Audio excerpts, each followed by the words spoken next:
Right, good evening, everyone. Thank you for joining us for another one of our Excellence Fee sponsored events for the master students, but the audience today includes people from all levels of students at John Jay, as well as community members, as well as just guests.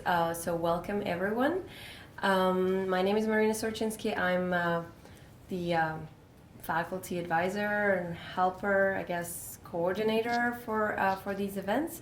I'm really excited to welcome you here. I'm really excited for our esteemed speakers to be here, and I'm not going to take much time.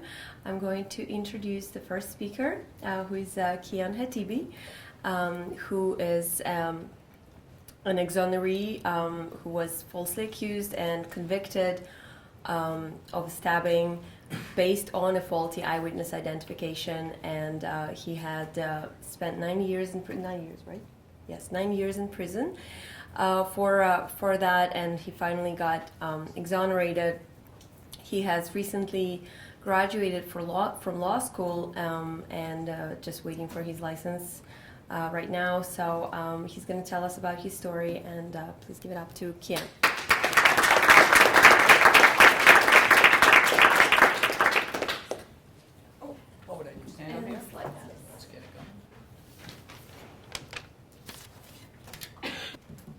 Can you hear me out there okay? All right, so thank you for that introduction. My name is Kian Hatibi. In 1998, there was a stabbing outside of a local bar in Pleasantville, New York, which was in Westchester County. 2 people were stabbed following a melee outside of a bar, approximately 1 a.m. on January 11th, right into the morning there. Ultimately, I was charged with assault in the 1st degree and possession of a dangerous instrument in the 4th degree, which was assumed to be a knife. Initially, after the victims were discovered by police walking the streets, they gave certain statements to the police in response to their questioning. The victims told the police that night before the ambulance arrived that they were in a bar and that they had been drinking a lot.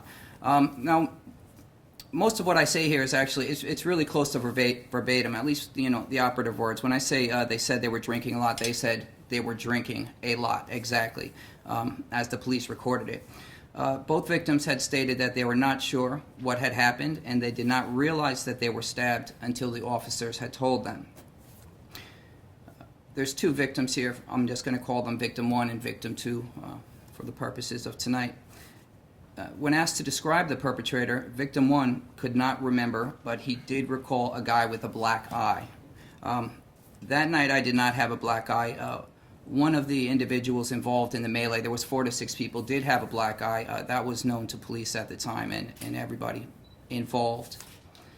Victim 2, in response to questioning from the police, stated that he was just concerned for his friend and that he stated he would be able to give a better account at a later time. The victims were then taken to the local hospital. When you go into a hospital, there's an intake record where nurses or RNs, whoever is there, would ask you what happened, and you'd make a statement and they'd write it down for purposes of medical treatment. Victim 1 had stated, I had 14 drinks, beer and whiskey, and wrestled with some guys. Victim 2 was, according to the medical records, he was uncooperative and belligerent, and he registered above a 0.3 BAC, which is blood alcohol content. And that number is pretty important right there because when you look at, for example, DWI in New York, I guess the number most people know well is 0.08. You can't drive. 0.3 is I don't know. I've read studies that say it's like you can die. You can go unconscious. Your memory just way all over the place. This record here on the scale, what the hospital records is like from 0.001 to just 0.3. After that, they didn't even have it on the scale. It was just above 0.3. So you can imagine how intoxicated he was, and probably very dangerous for himself as well. Those two statements that were taken in the hospital were disallowed at my criminal defense trial for a variety of reasons, which we won't get in now, but they were very relevant to identification of a person's intoxicated state. About 3 weeks after the night of the crime, which was January 11th, a detective had called up both of the victims on January 27th and stated, I'm going to come over with photo array, which is right here. This is a 6 photo array.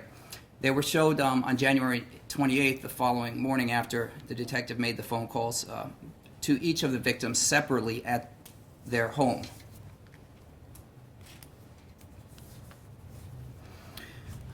Following the photo arrays presented to each of the victims gave sworn statements that they positively picked photo 3, and that's me in photo 3 from the top left there, as the person that stabbed them. What's interesting here in the wording of their statement is that they had said they positively picked me, not that they picked photo 3 positively as the person that stabbed me. Victim 1 gave an accompanying statement, and he indicated there was about 5 people present, one of them which appeared moments behind him after he initially felt a hit to his back. He did not indicate in any of his statements whether that person was me or not, at least at this stage of the investigation. According to the detective, throughout his testimony and up until conviction, he claimed that no other relevant statements, notes, or contact was made with either of the victims from the night of the crime until conviction. And then he testified that he may have taken some notes along the way, but he discarded what he deemed personally to be irrelevant notes. And just to give you an example right here, that's a little hard to see, but there's only about 6 lines up there, and none of them have any facts, I don't believe, from what any of the victims or witnesses that he interviewed stated. It just says a photo array at this date, photo array at this date, supporting deposition, and then I think it ends with Katibi arrested, case closed. And that was all I received from the detective in the length of his investigation of interviewing probably over 10 witnesses, 2 victims. There's just nothing there, and I find, it's really hard to believe, but that's what I got at my trial. That's what I had at my trial to go to cross-examine the victims, aside from the photo array statement and the other statement I spoke to you about. During pretrial hearings, obviously I was indicted, and then I have to have a trial and either be found guilty or innocent at the end of that trial. In New York, and like many states, you go through pretrial hearings, and part of those hearings you have a Wade hearing, and that's where the victims or whoever can identify someone would testify about the nature of their identification to see if it's reliable, to see if that identification can be presented in court. In other words, can they come to court and point me out and say, that's the guy I saw? We need to find the basis of that before they can do that in trial in many cases, and certainly in this case. At that hearing, the victims and the detective testified that the photo array was presented to them and that they identified photo number 3, which was me, and that the only words that were exchanged during that scenario was the detective saying, take a look and see if you can recognize anyone. And then when they did, relaying, are you positive? Which they relayed the answer, yes. And that was all that was said at the time of the procedure, according to the testimony of both victims and the detective at that Wade hearing. So you can imagine it was deemed pretty reliable, just picking me out and saying, that's the guy, yeah, I'm positive, I'll sign here. So it was allowed in court. So now we're at trial about 6 months later, 8 months later. During trial, both of the victims made that in-court identification. While being cross-examined about it, one victim said he caught a peripheral view of me, lasting only a few seconds before the melee began, and I ran away. It's not here, but the other victim stated he saw his friend come out and jumble around with a bunch of guys, and as he turned, he caught a glimpse of me before I ran away, but he couldn't describe what I was wearing. No one saw a knife in my hand. No one saw the stabbing at all. Victim 1 stated that he was not intoxicated. Now, that went right before the jury, and unfortunately we were not able to get out in the medical records here that he had stated he had 14 drinks, beer and whiskey. I mean, I would assume you'd be pretty intoxicated. After that, I know I would. Victim 2 stated that he was intoxicated, but that he can remember everything about that night. It didn't really affect so much of his memory. He remembered the basic details. He remembered me.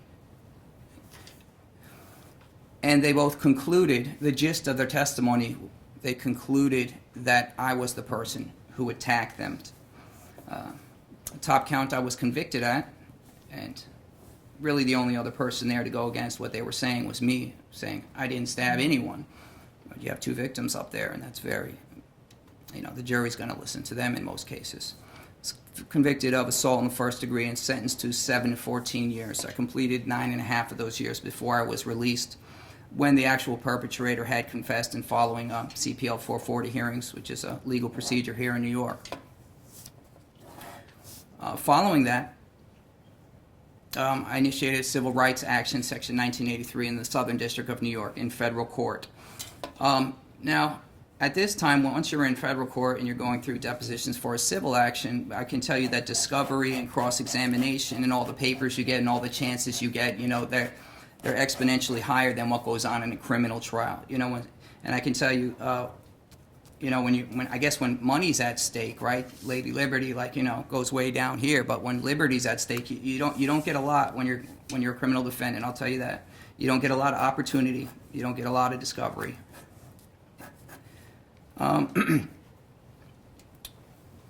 So what was discovered now that we have a good opportunity in my civil rights case was that what had actually happened before the photo array was that victim 1 was visited several times and asked to describe the perpetrator, and he could not. However, as I mentioned before, the detective and both victims stated that they never went to his house and they never spoke. Victim 2 had stated the detective had visited victim 2 at least twice by the detective's own admission in discovery. This is all, by the way, from the detective's own admission. Victim 2 stated that he could not remember a thing and didn't even know where he was that night. Pre-photo array. I remember the detective testifying in the 440 hearing, and I don't know if he was trying to joke or he was just angry, but he said he wouldn't know if Big Bird did it when I went to see him. Of course, I didn't have any of that for trial.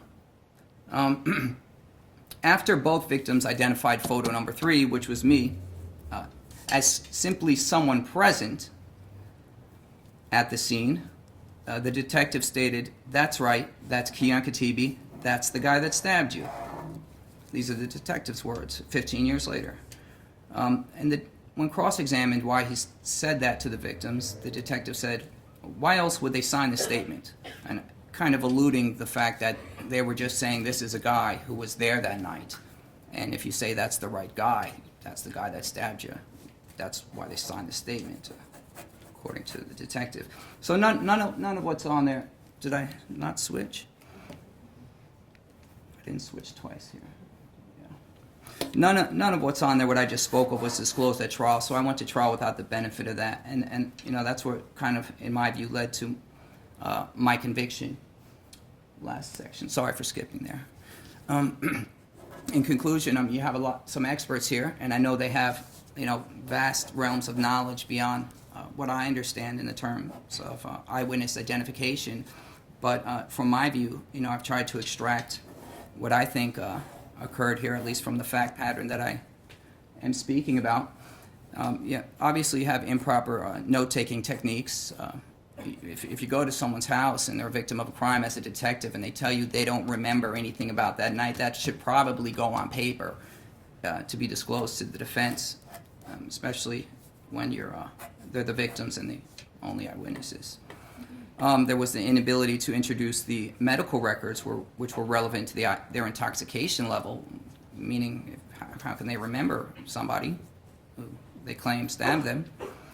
And there was a runaway narrative that I was the perpetrator. From the beginning, when rumors started to circulate around town that it might have been me. And this, things like that get around. To the victims, this was reinforced by the detective's confirmation when he said, "That's the guy that stabbed you." The confirmation, which was undisclosed at trial. So I didn't have the benefit to even know that he had been telling them all along, "That's the guy that stabbed you," when they, in the beginning, were not sure. And then I have here juror perception that the victims accurately recall the details of the event and their identification. So again, you just have me and maybe someone else who saw very little going on, saying I didn't do it, I didn't stab anyone. You have these two victims up there who are so convinced that I did it, who became so convinced they had the story right, and maybe just wanted to see the person they believed by that time had stabbed them, convicted. They're able to relay to the jury their narrative, and I'm not able to get in all these facts that they're either lying or misleading the jury. So, concluding here that there was a large degree of perjury, at least as alleged in the federal district court filings, and undisclosed facts, which made it all but impossible to rebut that narrative. And in sum, I think that pretty much describes my case here of eyewitness identification.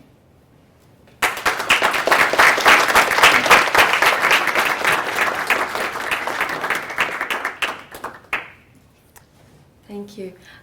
So I didn't say it in the beginning, I guess. The way we're going to go is everybody getting, all of our speakers are going to give a little bit of a story and what they want to say, and then we'll have some time for questions and some discussion. So our next speaker is Dr. Jennifer Dysart, who's a professor at John Jay, who's a researcher and an expert on eyewitness misidentification, I should say, who has been testifying in court as an expert witness on various cases related to misidentification. She has spoken at many events on the issues surrounding this. So please give it up to Jen Dysart.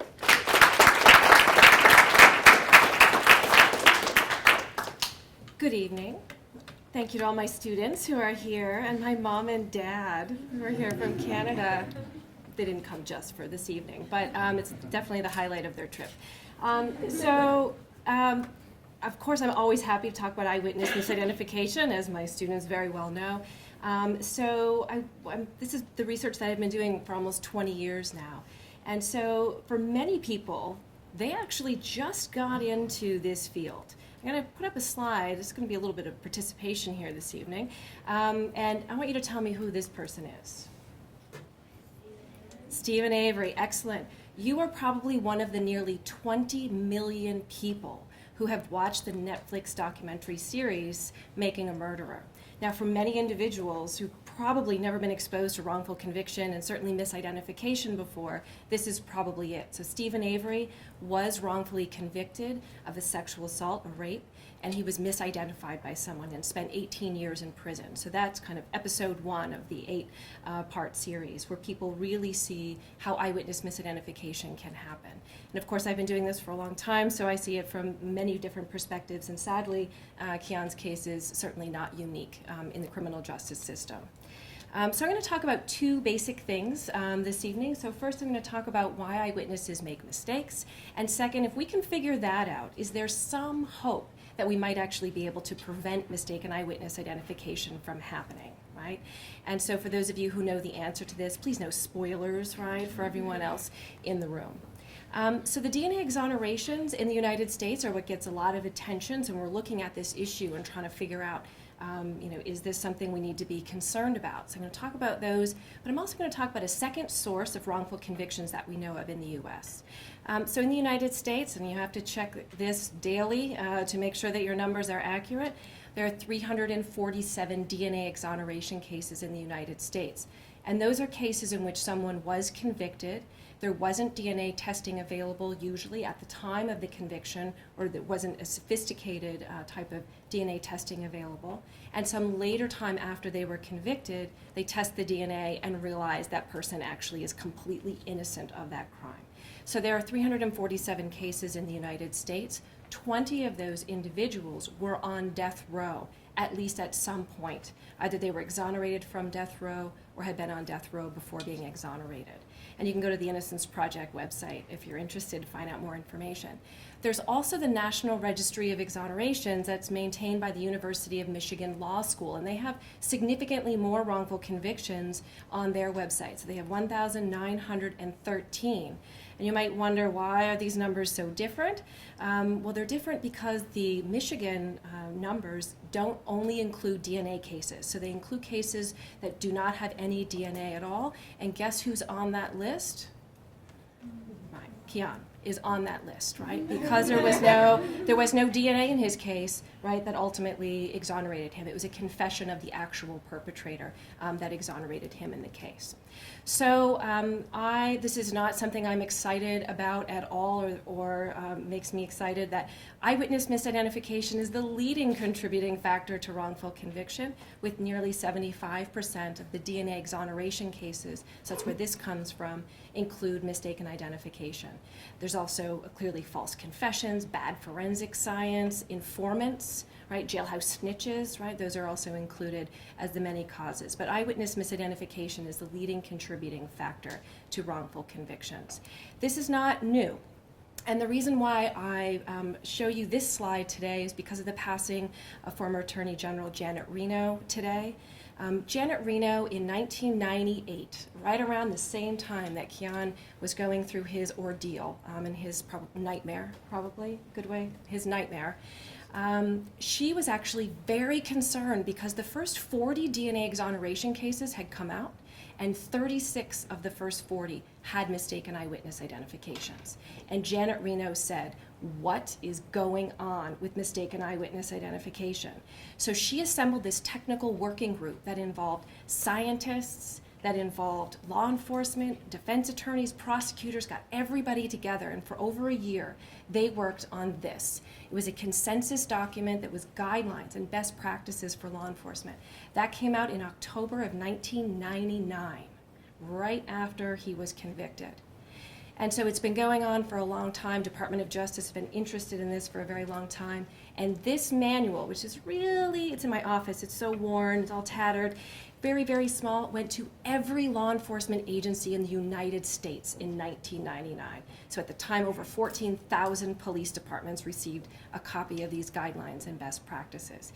To date, however, about 85% all law enforcement agencies have no written policies on eyewitness identification practices. Nothing. Kind of just, hey, what do you do? Well, what have you always done, right? They really just kind of make it up or remember that as best they can from their training, right? So, but it's been going on a long time. So I'm going to talk to you really briefly about why it is that eyewitnesses make mistakes to begin with, because if we can really understand that, maybe we can focus our attention and effort on solutions, right? We know it's the leading contributing factor. We got that kind of down. And so what we have to understand really is about memory and perception, which is why psychologists are really kind of the perfect individuals to be studying this. So witnesses can make a mistake, or errors can happen at any one of these stages. First is the perception, then memory. For those of you who know the 3 stages of memory, this should look vaguely familiar, right? That at any one of these stages can something really go wrong. So I'm going to demonstrate that for you, because that's what I do. I try to demonstrate things because I think you'll remember the demonstration maybe a little more than some of the terms and some of the numbers. So on the next slide, coming up in a moment, I'm going to show you something, and then on the following slide, I'm going to ask you what it is that you see. All right, this is the participation part. All right, what do you see? A face. Excellent. Very good. All right, that's your feedback. What do you see? A lady. A lady, right? The silhouette of a woman. But of course, well, psychologists do try to trick as much as we can. Those 2 images that I showed you were actually the exact same image. But in one, I primed you with a man's face. So you're more likely to see this ambiguous image as a man's face. Then the other, I show you a naked woman, and then you're more likely basically to see that same ambiguous image as a woman. So something that just happened to an eyewitness, right, can definitely change the way in which the brain perceives, interprets, bless you, what's going on in the scenario, in the situation. So right from the very beginning, if you had just seen a man, and then the law enforcement came up to you and said, "What did you see?" You'd say, "Well, I saw a man's face." But if you had just seen a woman, then you would say to the same law enforcement officer, "Well, I saw a woman." Right? So something that just happened to you certainly can influence your perception. And of course, you're going to believe, right, what it is that you perceived, and you are likely going to be confident about that as well. So how does memory work? It's important that law enforcement understand and judges understand how memory works. And this is a lot of the training and work that I do around the country to try to educate them on these exact factors. Because we see so many cases, and I've been involved in so many cases, where the eyewitness says, and maybe this is close to your case, I close my eyes and I can replay the event, right, that horrible day. I will never forget that face. I would love to forget that face, but I can't. Right? So there's this notion that memory is like a video recorder and that you will never make a mistake, that it's somehow burned into their memory. But clearly that is not how memory works, right? We, psychologists, certainly know that. Instead, memories are reconstructed. And so if I were to actually ask you right now to take a moment and think about the most important, significant day of your life. For those of you who are just accepted to the BAMA program, put that one aside. The most significant and important day of your life. If you can see you in that moment right now, that is not a real memory. Your memory has been contaminated over time, probably photographs, some posting on Facebook, a video or something. But if you can actually see yourself, you know that that's been contaminated over time. So for me, my favorite memory, I'm not just saying this because my parents are here, is my wedding. And it's me and my dad, and we're dancing, and I've got a big smile, and he has a big smile. And unless I had some out-of-body experience during the reception, which I don't think I had, I clearly could not remember seeing myself smile. It also happens to be the image, the photograph in my office, right? And so my memory's been contaminated over time. Thank goodness for me, it's a happy memory. But for witnesses who are asked to view video surveillance, to go back to a scene of a crime, to talk with other witnesses, clearly the contamination could have negative consequences for individuals, and certainly those who are innocent when charged. So I'm going to talk about very briefly some of the factors and the reasons why we know that eyewitnesses make mistakes. So first of all, there's this whole group of errors that happened long before police ever get involved. And these are the things that affect your perception and your ability to encode or get information kind of into the system. And these include, and this is bolded on purpose, number one, witness intoxication. I actually did my dissertation on the effects of alcohol intoxication on eyewitness memory. Ethically, we never would have been permitted to have witnesses be at 0.3. I would hope that most of us would be passed out at that level. If not, it probably indicates that you're suffering from alcoholism. It is shocking to hear that level. I didn't know that before his talk, and so it's just unbelievable to me. But there are lots and lots of reasons. Prosopagnosia or face blindness. Some people are just better at faces than other individuals. How much time did you have to see the person? If you were being asked to identify someone who's from a different group than what you belong to, be it age, be it race or ethnicity, you are less likely to be accurate. If there's a weapon involved and you see the weapon, although no one saw, you with a weapon, right? Because you didn't have a weapon. If people are looking at that, then they're not looking at the face, and so identification accuracy goes down. When you're stressed and aroused and nervous, your accuracy goes down. So these are all the things that potentially make a witness horrible before police even arrive on the scene, before 911 is even called. And so we know that these things certainly do affect reliability and eyewitness accuracy. Then we have system variables, and these are the choices that law enforcement make and others in the criminal justice system to collect the evidence from the witness. So there are lots of different places where we can do that. One, the 911 call, right? The dispatcher, whatever they're asking, they have the opportunity to be able to collect evidence. They also have the ability to contaminate a witness. Oh, yeah, you're calling about that robbery? Yeah, the guy with the knife and the blue hoodie? Yeah, we've already got a call on that one. Thank you. Right? They've already now given information to a witness who may not have had information before. Crime scene control, were witnesses permitted to speak with one another before law enforcement even arrived on the scene? Huge problem for witness contamination, and certainly needs to be avoided. How were the witnesses interviewed? How many times were they interviewed? Were they together when they were interviewed? All of these are choices that law enforcement make when they're collecting the evidence. And there are consequences for choosing the wrong steps and the wrong procedure. And finally, identification procedures is what I focus my research on. I'm going to list a bunch here just to show you that there are lots. Show-up identifications, where a single person is presented to a witness and asks, is that the guy over there, the one in handcuffs by the police car? Right, that happens about 1,000 times a day in New York City. Mugshot searches, or if you've ever been arrested before, your photo's on file, and it's possible that witnesses are looking through books, thousands of photographs, and if they point to your photograph in that, you can be charged, right? That's enough, right? Looking through this large book, basically a huge multiple choice question where no answer is really wrong. Then we have photo lineups, live lineups that are used quite a bit here in New York, and then the in-court identification. How was it that these witnesses were permitted in court, outstretch the arm almost in slow motion, I can imagine, and say, that's the person ultimately who I saw or who stabbed me, right? It's so suggestive. Isn't it just like the show-up, right? There's one person sitting there, right, at the defense table who couldn't figure out who they're supposed to pick, right, in that kind of identification procedure. So is that reliable at all? There are certain states, not New York, that are looking at banning that completely. So no in-court identifications really would happen at all anymore. So I want you to imagine that you are the witness to a crime and the perpetrator is a penny. It sounds unusual a little bit, but nonetheless, we're gonna imagine it. And law enforcement come to you and they ask you, can you describe the perpetrator? And you say, yeah, I think so. It's round, copper, kind of small, around the size of a dime. Lincoln's on there, I think. There's 1 cent somewhere.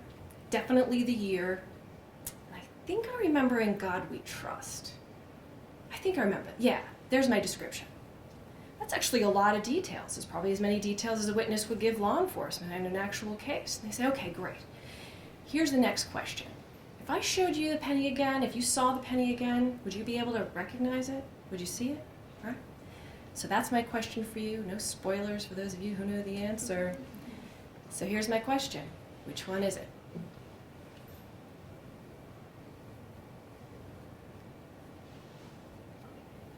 Oh, I'm expecting participation. Don't think you're going to sit there quietly. And yes. Number 3. Number 3. Anyone else? Number 5. Why number 5?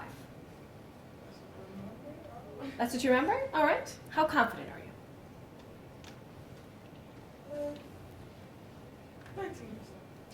you? 13%. All right. Haven't heard that. That's very specific. I can't imagine what 14% would look like. But anyone else?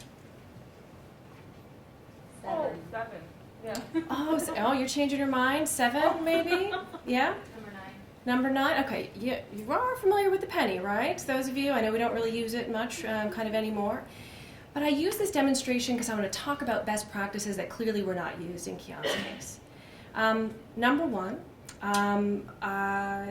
well, we could talk about this in a whole bunch of different ways, but I'm going to go about how I think you made your decision. First, this went up and you went, uh-oh, this is a little more difficult than I thought it was going to be. Any coin collectors in the room? No, it's a dying art, I think. Okay, so no coin collectors in the room, so it maybe didn't just jump out at you. And when that didn't happen, you went to multiple choice mode, right? This is the, okay, I need to get rid of a bunch of ones here that I know are definitely not it. Let's go for 10, 11, and 12. She's trying to trick me. Those 3 are facing the opposite direction. Oh, you know, the whole top row, number 6, something missing. I can't tell you what, clearly, but it just doesn't feel right to me. And then most people hone in on 5 or 7. 5 or 7. And then you remember the 1 cent. You're like, was it on that side or the other side? Right? Just like, I remember a tattoo. Was it on the right side of the neck or the left side of the neck? So these details can actually be very important. So what's important is the process. And witnesses who make fast identification decisions, that's it. That's one right there. More likely, much more likely to be accurate. People who do what most of you did, can I figure this out, are much more likely to be incorrect, right? Yeah, you're going to choose one of the pennies, but do you recognize the penny? Because there's a huge difference between picking someone and recognizing somebody from an identification procedure. So the other things that this kind of shows is, well, I kind of cheated a little bit. I was like giving you some feedback there, right? Like someone said number 3, and I was like, oh, 3, yeah, anyone else? 5, great. We might consider that feedback. For those of you who are thinking it might have been 5, I was super friendly and nice and follow up. I didn't ask her how confident she was, right? And so now all of a sudden, you feel like something's going on here. I think I'm on the right track. We call that feedback. What it typically does is increases confidence. She was 12 before I started asking that, and then she went all the way to 13. That's what she doesn't know. Just kidding, very low confidence. But typically you're not supposed to give that kind of feedback. I'm also supposed to tell you beforehand, these are all law enforcement procedures that are supposed to be used, the actual penny or perpetrator may or may not be present. I should have given you the none of the above, because it kind of forced you to want to pick. I didn't really give you the out, and I know you love that none of the above option, right, when it comes to your exams. So these are the best practices. How do I go about figuring out what the other pennies are going to look like, the other variations? Because that makes a huge difference. How easy or difficult am I going to make this test for this witness? Law enforcement need to be trained on that. Second, the instructions. I should have told you, sorry about that, it may or may not be there, right? Absolutely recommended best practice. I shouldn't have been asking you. I should have absolved myself from this exercise because I knew the answer. I know the answer, and I don't want to I shouldn't be encouraging you when I see that you're starting to lean in the right direction, right? So I shouldn't have been doing it at all. We call that double-blind administration. I actually should have been showing you those pennies one at a time. You would have been less likely to make a mistake if I had done that. We call it a sequential lineup. I should have recorded the whole thing so a jury later on could see your 13% confidence and you're changing your answer from one to the next, right? All of that, the jury could decide for themselves of what's going on. And finally, I need to get your confidence statement before I tell you the right answer. And I'm going to tell you exactly why that's the case. But for those of you who are in, well, we'll just move on. You don't need to know, right? If it was there, I might tell you later, maybe not. And this is important, and I'll tell you why. So I'm going to tell you the most important thing, and then I'll finish up. And this is about juries and what juries see and what juries hear. The next speaker after me is going to be talking about his experience as a juror and whether or not any of the things I'm saying to you right now make any sense whatsoever. Am I good? Great, good. So I'm going to tell you about kind of a very clever set of studies that shows how important this really is. So in this kind of experiment, what researchers do is they show participants a video, and then they get them to make a lineup identification decision, like that's him or he's not here, and then we manipulate feedback. So we either say like, congratulations, good job, you got him, or thanks so much, you've been really helpful. The control condition doesn't receive any feedback at all. And then as good social psychologists, we lie. And then we say, oh, oops, I forgot to ask you some questions about what it is that you did before. Can you tell us about your memory for the event? Can you tell us about that lineup identification experience, right? We want to know, was that easy for you or not? Now, keep in mind, half of them had gotten feedback, like, good job, pat on the back. So this is, what we're really interested in is related to the Supreme Court in 1977, but I won't bore you with those details. But we're really interested in certainty. How certain is the witness? Did they get a good view? Were they paying attention? How clear is their memory, right? These are the things that courts are going to be looking at. These are the things jurors are going to be looking at. So let's look at those witnesses who got no feedback at all, right? These are the control condition participants. And keep in mind, up to this point in the experiment, everybody saw the same thing, right? So they both saw the same video. wow, not very certain at all, right? Certainty is very, very low. I think there's maybe 12% of participants who were absolutely certain. On the view, 1%, so had a great view. 1% has a clear memory of the face, so terrible. So what happens when you say, good job? What happens when you say, the guy in position number 3, that's Kian, right? Yes, he's the guy with the knife. He's the guy that stabbed you. What do they look like? They look like this. 50% of participants now absolutely confident in their identification decision. They got a better view. The face is clear. They have a better memory. They're just better witnesses. And that's what the jury will see. That's what the jury will hear. So we have to develop procedures in which things like this kind of feedback, can't happen, right? Something that will prevent it. Thank you very much for your time.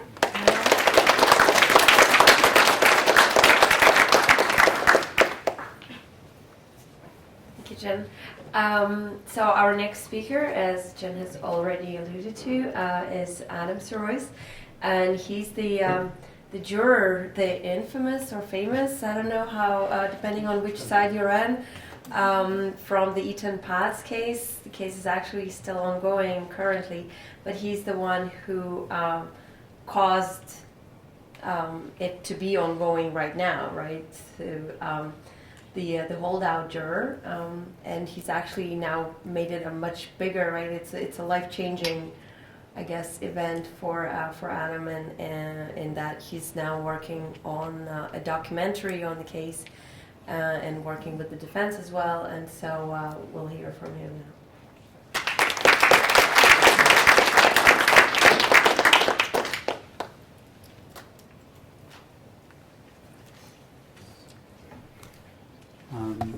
So, hi everyone, my name is Adam Juries. I'm really humbled to be on this stage with everyone because, or whatever it is, not a stage, a panel, because I really have no training in what I'm about to talk with you about. Obviously, I'm not educated in this subject really at all. I just served on a jury for a long time, and it did change my life in a lot of ways. I'd like to think positively. And so it's just great to be here with everyone. Thank you for inviting me. And I might have messed up my homework assignment a little bit. In my case, there weren't really witnesses per se. There were people that heard a confession a long time ago. So I'll get into that in a minute. But it's I hope I can follow on what was said previously well enough. All right, so yeah, you know who I am. I'm the lone juror, the holdout. Some other words from me out there too in the press. So a little bit about me, just so you know who I am. A master's in public health. I worked for a lot of years overseas with USAID and United Nations. Most of my life has been dedicated to humanitarian programs, some of which have focused on mental health programs for kids in developing countries. So that came into play when I was a juror because I was sort of the de facto expert in our jury panel on mental health issues, which did have a big important part in our case. For the past 5 years before my new job, I was working at NYU as a research scientist, and then now I'm working for a foundation downtown, which works with hospital medical research. So selection, again, I might have gotten the homework assignment wrong, so I'm just going to walk you through a little bit like what my experience was and then jump into witness issues. But so 3 weeks of selection, it was very intense. There were about 800 people called to the selection process. Week 1 was a paper-based survey with about 180 questions. It was like 40 pages long. I was selected to pass through that stage, along with about 300 other people. Week 2 was a private meeting with the judge and the attorneys on both sides, which was very interesting. Some brief questions about my ability to participate in the trial. And then week 3 was voir dire, which is a super interesting process to go through and kind of fascinating part of the legal system. So me as a juror, like I think most jurors that go for duty the first time, had no idea what was going to happen, what the process is, what to expect, and it's really kind of jarring, to be honest with you. So, which is one thing I'll get into when I talk about the project that I want to work on in the future. So yeah, it's really daunting, really intense. When you hear your number called, juror number 11, I was. It's pretty pretty surprising feeling that you're going to be serving on this trial, especially it's such an important case. So for 10 weeks of the trial, I was friends with the majority of the jurors. We were really close. We went to lunch every day, had a great time. Never discussed the case. That was very important. We were very strict with each other about that. But then deliberations started and things changed rather quickly. So a little bit about my peers on the jury. Obviously 12 people, 7 men, 5 women, 10 white people, 1 African-American man, 1 woman of Middle Eastern descent. No Latinos, unfortunately, for Mr. Hernandez, in my opinion, because we all didn't understand kind of the culture that he was coming from. I tried to, because I've traveled a little bit more than some of my peers on the trial, and I'm not trying to say that I'm better than them at judging people at all, but there was really no sense of kind of like empathy or being able to put yourself in someone else's shoes, and that was a big part of the issues that I had with my fellow jurors. 6 had no college education, a few had advanced degrees, and 1 member was a member of the Ayn Rand Society, which was hard for me to stomach, but because he was really the most pro-guilty from like the get-go. He was just let's finish this. So it was pretty upsetting. So the witnesses, again, to talk about the witnesses, there were 5 people who came forward to say that they heard Mr. Hernandez say that he hurt a child or choked a child or strangled a child or killed a child. They all described the child differently. For Mark Pike, who was a friend of his from the early 80s, who he hadn't talked with in decades, he didn't even recognize him when the police walked him by the police station to try to sort of scare him into knowing that one of his former friends is going to testify about him when they were questioning him. Said that it was a black child. Other people said different types of backgrounds of the child, different looks. Daisy Rivera was his ex-wife who testified against him, and it was made very clear in court that they had a very poor relationship, and there were certainly things that were said in court that made us understand that this person really can't be trusted. I felt the same about the church group members. There were 3 men in their late 70s, early 80s who were called in from Puerto Rico to testify. And they're all members of this charismatic Catholic Church. So they testified in court that they speak to God in tongues. And on the day that they heard Pedro Hernandez confess, kind of the leader of this group of three men said that God told him to go over to Pedro and make him confess to something. So, and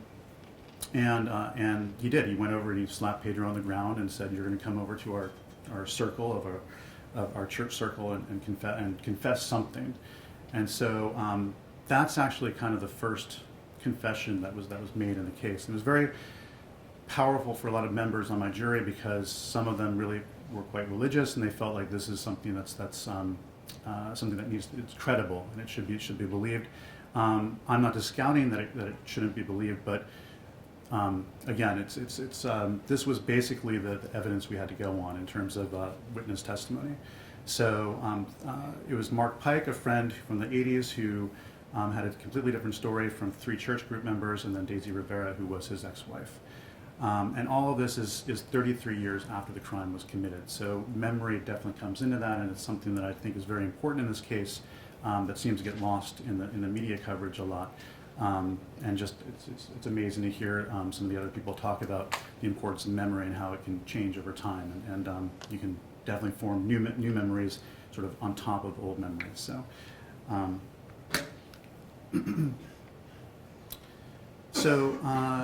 In the deliberation, right before the deliberations, the judge gave us instructions. It was to focus on presumption of innocence. Burden of proof is on the state. Confessions are not enough to convict. You need to have evidence that corroborates the crime was committed.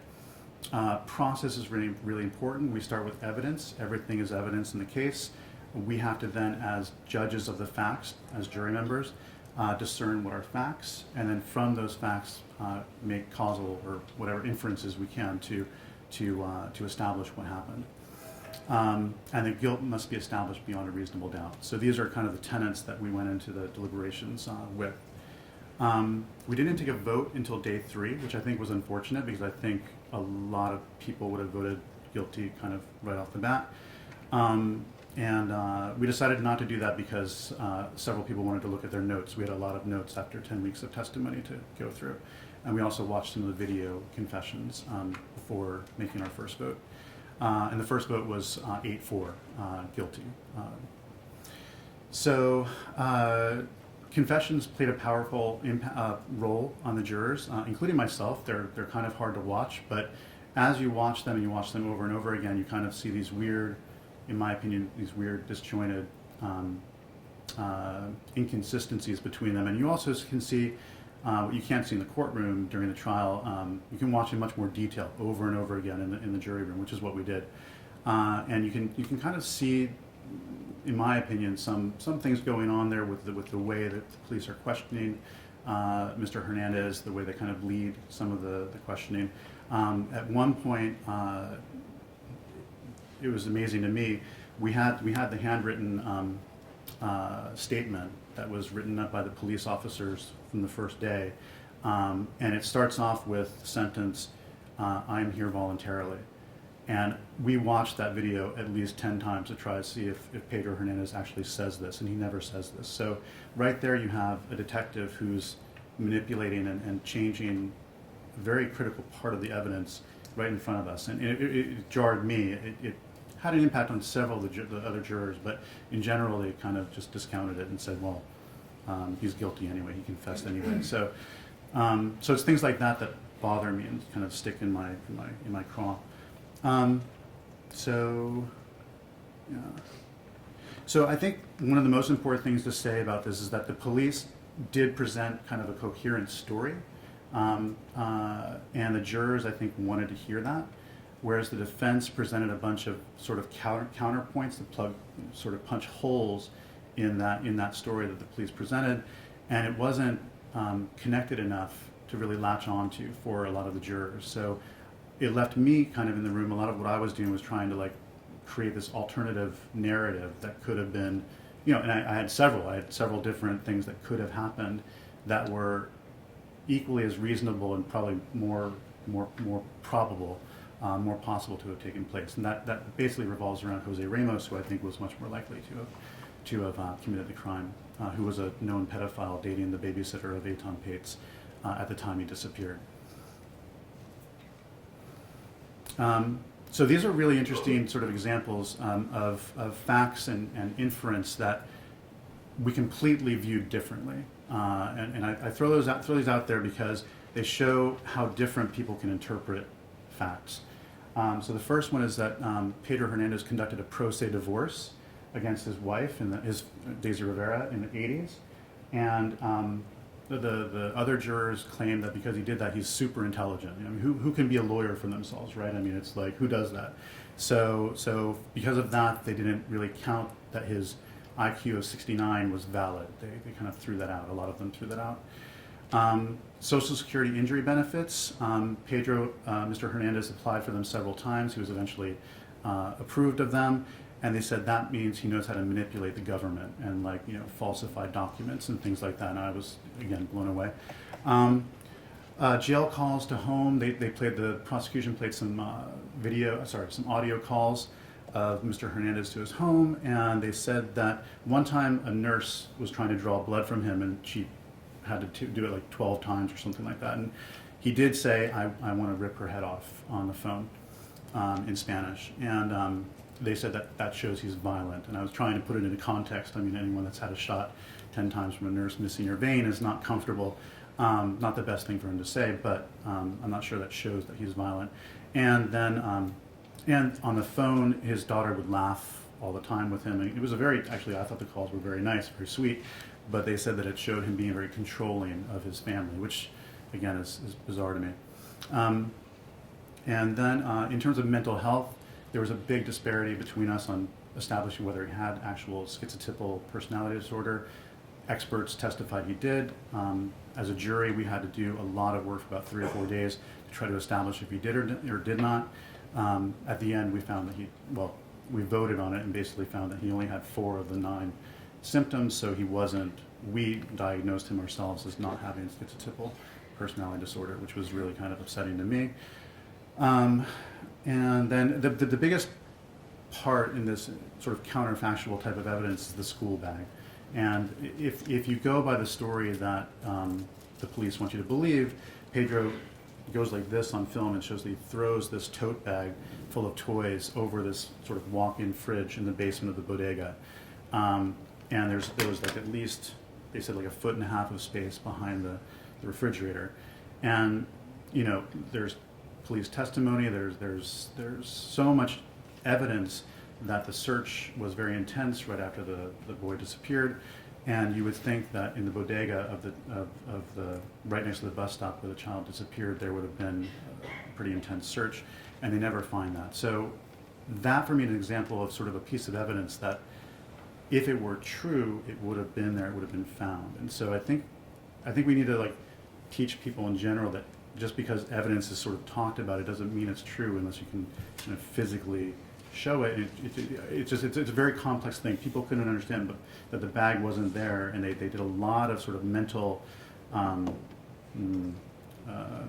exercises to make it fit with the narrative that they wanted to make it fit with. So, so the retrial. I just have one more slide after this. So the retrial is going on right now. I didn't notice. I went to the opening arguments, and there's really nothing different in the prosecution's story. The defense is much more focused on Jose Ramos now and kind of creating a story that's an alternate to the police story, which I think is very important. I was happy to learn from the defense team that the jurors in general have more sort of advanced degrees, more education, because the case is quite complex. Not saying, I mean, actually, one of the best jurors that was on the jury with me was a janitor, and he had so much wisdom, and he was on the fence the whole time. I really thought he'd vote with me, and then at the end, he did cave in and vote guilty, and I think there were a lot of reasons for that, one of them being the press kind of waiting right outside to question all of us. So I do think it's important to have, I think education is an important factor in this case. One juror is a lawyer, which is very rare. That's nice to hear that there's a lawyer on the jury, I hope. And what I find kind of disturbing is that the same judge who was on the first trial is on this trial, and I witnessed myself when I was in there for the opening remarks that he just didn't allow certain things that I couldn't believe. And so as jurors, you don't know what the judge doesn't allow as evidence, and I find that just really disturbing, and I don't know what to do about it at all yet, but hopefully we'll work on that more. But very, very, very hugely important. And finally, this is a project that I'm working on. I'm just sort of starting it, and I've been discussing it with Marina, with Saul Casson, and some other people, with Charlie as well, and very, very interested in feedback on it. It's a website that's not really totally live right now, but you can find it here. And basically, I want to do a series of short films with interviews of my fellow jurors, if they'll agree. Interviews with the prosecution, interviews with the defense team, with experts on different subjects such as memory. The thing about this case is that it touched on almost everything in the criminal justice system. It touched on false confessions, eyewitness testimony that was not really reliable, memory, a cold case. It's just immigration. It's got everything. So super interesting as a subject. And then I have a longer term goal, which is a 501(c) organization I'd like to set up to work on creating a generation of jurors that is better equipped to make decisions on a jury and has the strength to kind of like carry that through to the end. And I know it's a very large goal, but I'm hoping we can all work together towards creating a civic studies program in primary and secondary schools, again, that really focuses on giving kids the skills they need to be the best jurors they can be. And with that, thank you very much. Appreciate it.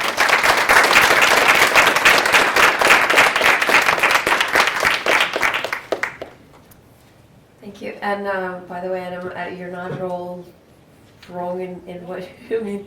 The purpose of this panel is really to discuss the various ways that faulty perceptions make their way into the court system and how that ultimately can have horrible consequences for people, and to connect also people who have experienced it from within with experts that we have here at John Jay and other places to hopefully make a difference ultimately. And you guys as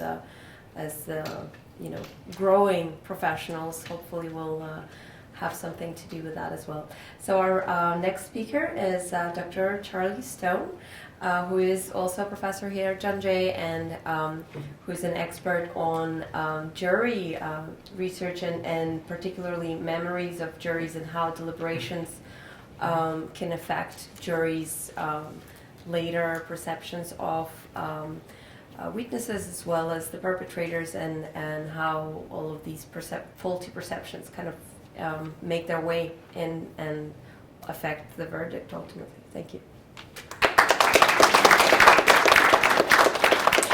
Thank you, Marina. I never use a mic. This is really weird. Yeah, I was going to say, Adam, if you hadn't done your homework, then I really haven't done my homework. So I'm going to start with a confession and some context. My confession is I have zero formal forensic psychology training.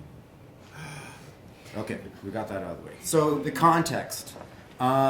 My background is in cognitive science, so for those that aren't familiar with that, that is the study of cognition, thinking, remembering, and my research has focused on how people remember the past. And so actually, Jen's done a lot of the dirty work for me, with the most important point being that our memory is not like a videotape. I really don't know if this is catching my voice, but hopefully you can hear me anyways. And so most of my research has focused on how people remember in groups. So this is how I started to kind of come full circle towards what we're talking about today. So all my research is focused on how conversations can shape how individuals remember the past, with a particular emphasis on how when people come to remember the past, they tend to converge around a narrative, a story. Any of you that have old-time friends, I'm sure you tell the same stories over and over and over again, and you probably don't know whether they're true or false at this point. And at some point, it doesn't matter, right? It's a great story. It makes you laugh. It might be even funnier now because you've made it funnier. You want to entertain, and that's fine. And a lot of my research has been focused on that, how the memories change. It's never really been focused on accuracy or issues surrounding accuracy. But within my research at looking at groups, we've learned some very interesting things. So when people remember together, they don't remember it accurately necessarily, or complete or coherently. So we know when people remember together, they remember less than their full potential. So if we take a jury, for example, there's 12 individuals. If we have those 12 individuals remember together versus if we took those same 12 individuals and let them remember isolated by themselves and then pooled all their information as individuals, they would remember more by themselves than they would together. And that's known as collaborative inhibition. Oh, maybe I should have warned, I don't have slides. So yeah, you just have to focus on me and my voice. We also know that through these conversations, information gets lost. So Jen focused a lot on social contagion, implantation of memories. And that's huge and very important for eyewitness. But we find that forgetting occurs on top of misinformation. So people don't remember everything that they might have been able to remember. They don't mention everything they might have been able to remember. So this is the context in which I come here, is that all my research has shown that when people remember together, they can come up with a narrative, but we don't know whether it's accurate, we don't know if it's complete, and all the research suggests that it's not. And in a lot of contexts, that's fine, right? With our friends, for example. But in the context of a forensic study, well, now stuff becomes a little bit more real. So I've come to John Jay and I've come to this research area looking at jury decision making from this context, knowing that this is what happens when groups remember together. One other important aspect of when people remember together, the effects, these negative effects, if you will, of remembering with other people get worse and worse and worse as you add individuals. For anyone that's done coding, 12 individuals having a conversation is nobody's picnic. And so you will not find much, if any, research with 12 individuals. So what I'm going to talk about is probably going to leave you with a lot more questions than answers, because there aren't a lot of answers out there in terms of jury deliberation and its impact. And I'll talk about those and I'll raise those questions for you, and I'm more than happy to discuss them with you individually or during question time and so forth. So I've come to this research topic with this kind of ignorance towards the criminal justice system, at least ignorant in terms of, some of the more professional forensic psychologists. So when I came to this field, I'm going to read you some quotes, and based upon what I just told you, hopefully we'll raise some red flags. So we have a nice quote from, in terms of jury instructions in the U.S. v. Montgomery. Quote, "I want you to bear in mind that the testimony at trial is the evidence, not the transcripts.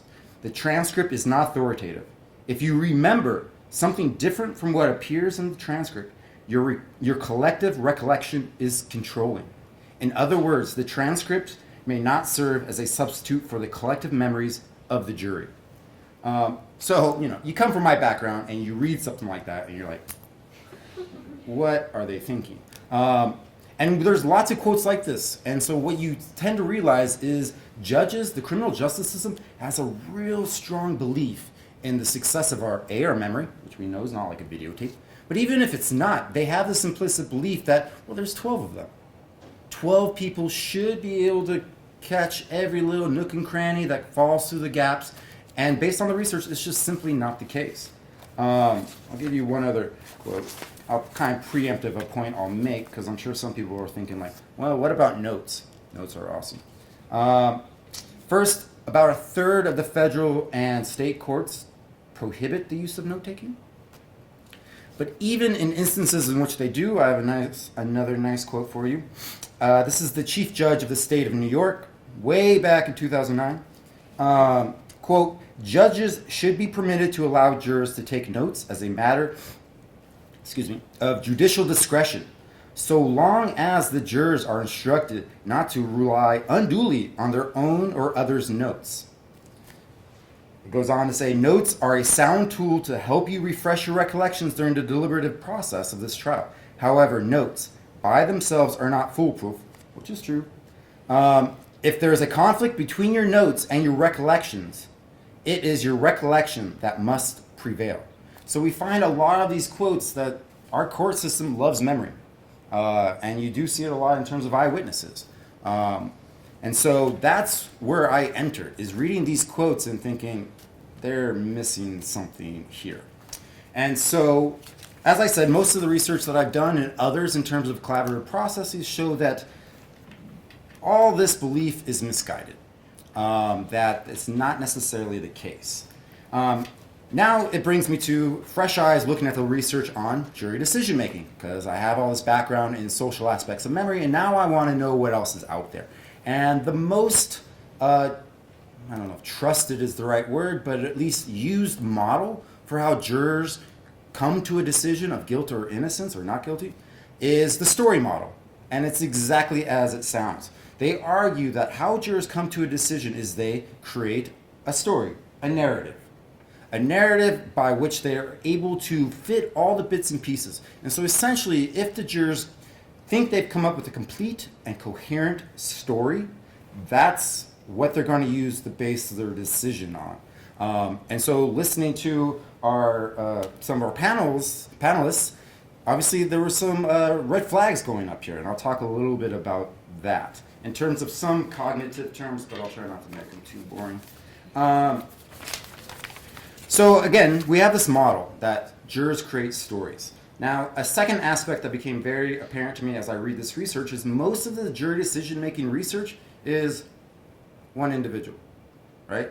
They show a trial to an individual, then they test their memory, they see what kind of story they come up with, and then they have a verdict. They bypass the deliberation completely. There are some that do look at larger jurors, but again, part of the problem is we have limited resources, and this can be expensive. So you will not find that many, maybe 1, 2 articles in which they have 6 jurors or more in their studies. And then this raises another issue. So if we're interested in, say, how juries come to a decision of life and death, or at least of taking away parts of people's lives, how do we recreate that in an artificial setting? Right? There is a lack of gravity in the lab. So no matter what we tell our jurors, our mock jurors, about this case, they could loaf, they could not care, they could just want the money. But no matter what we do, it will pale in the comparison of the weight of their decision on someone's life.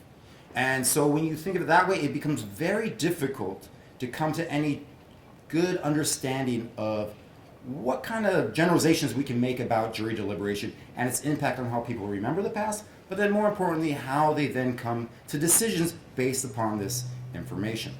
For example, so I am doing research on this at this moment, and what we've done is basically say, we provide them with a video of a trial, and then we tell them, okay, if you get the verdict correct, i.e. what the jurors actually did in real life, we'll give you $10 extra. Obviously not the same thing as someone's life in the balance. But again, we're trying to motivate them to talk. And some of you might say, that sounds like a kind of a good idea in terms of motivation. Well, what we found too is it could have its drawbacks. Because what we've noticed is now the jurors aren't necessarily trying to come up with what they think the decision should be. They're trying to think, what were the jurors thinking?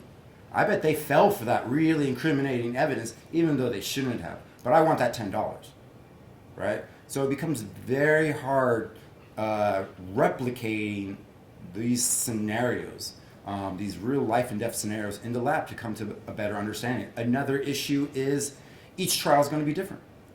So, for example, the trial we're using has a lot of police misconduct. That fills up a lot of the transcripts. And you also find a lot of metacognitive statements, like, oh, I really like the way the prosecution presented that evidence. So it becomes very difficult in terms of replicating this research. But we're trying to do that. And some other aspects now that I want to talk about are based upon what some of our panelists have raised.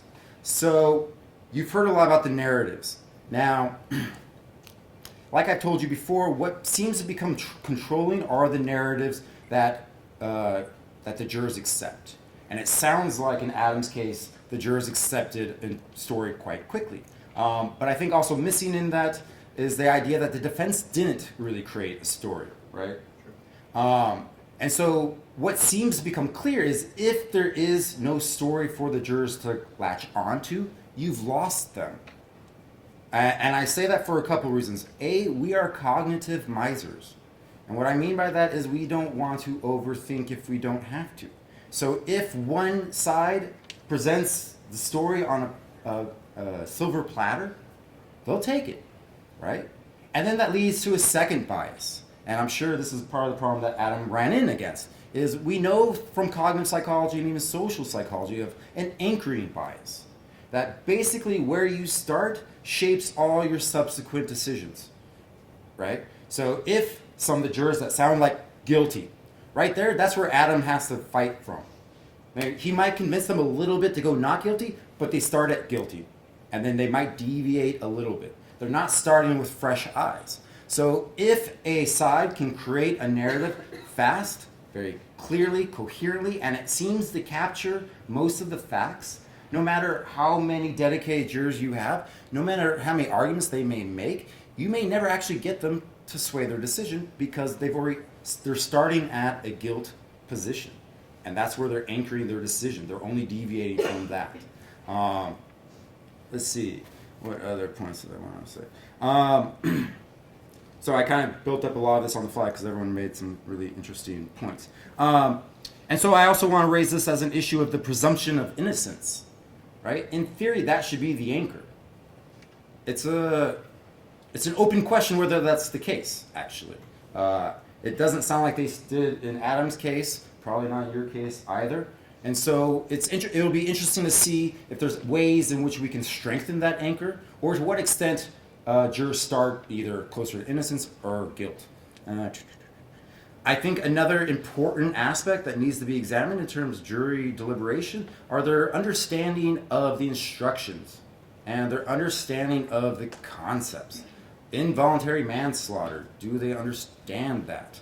The fact that they're able to make inferences, to what extent do they understand what that actually means in practice?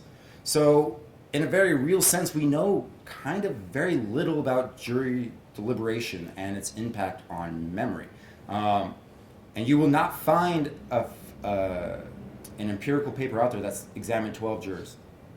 Given all the setbacks that I've already listed, no one's going to code that. I mean, not that no one will, but no one has.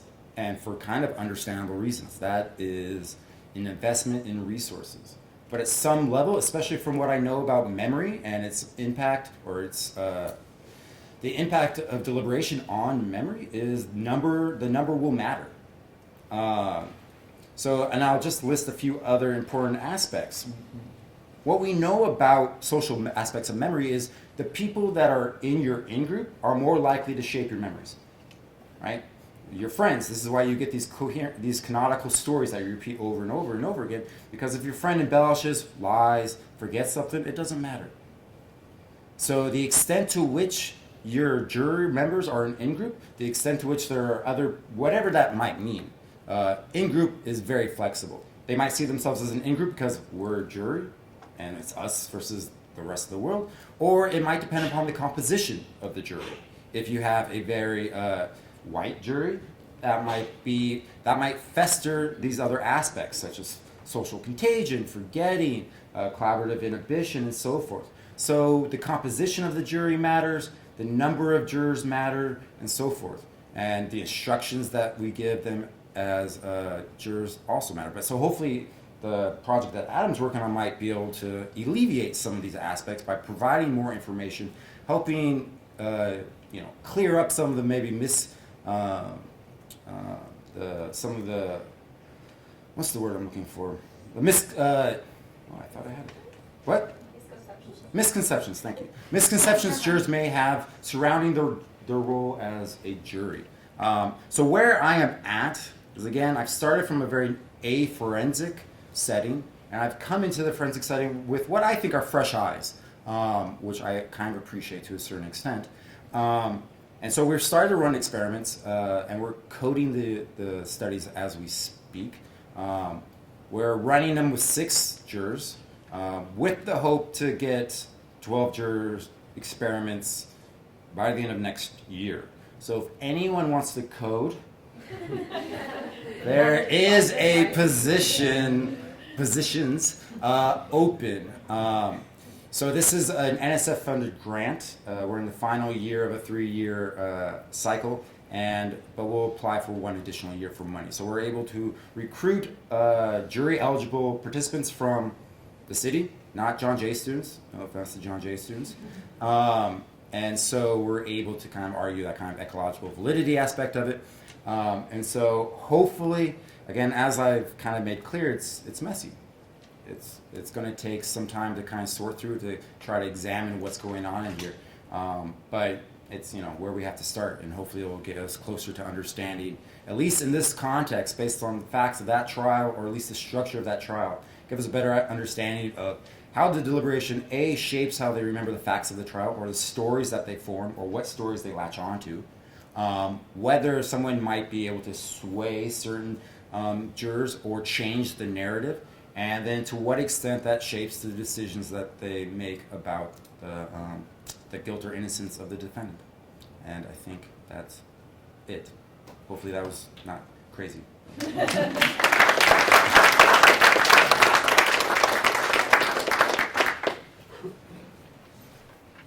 Thank you very much, Charlie. So our special guest today is Jeffrey Deskovic, who is the director of the Jeffrey Deskovic Foundation for Justice. Some of you, if you've been to our discussion panel on false confessions last year, you've heard him speak. He was exonerated of a false conviction for which he spent 16 years in prison, and he's now a fierce advocate for helping people who got into similar situations. He is also our John Jay alumni, so thank you for being here.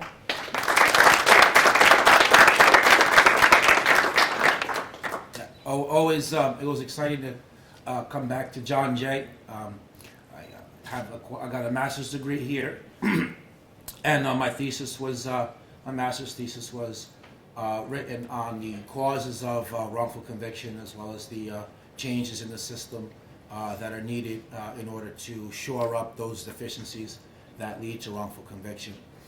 So what I'm going to add here tonight is perspective of an advocate. It's kind of like an applied science, so I want to differ a little bit and offer something additional that wasn't mentioned by the prior panelists, although there may be a little bit of overlap of material.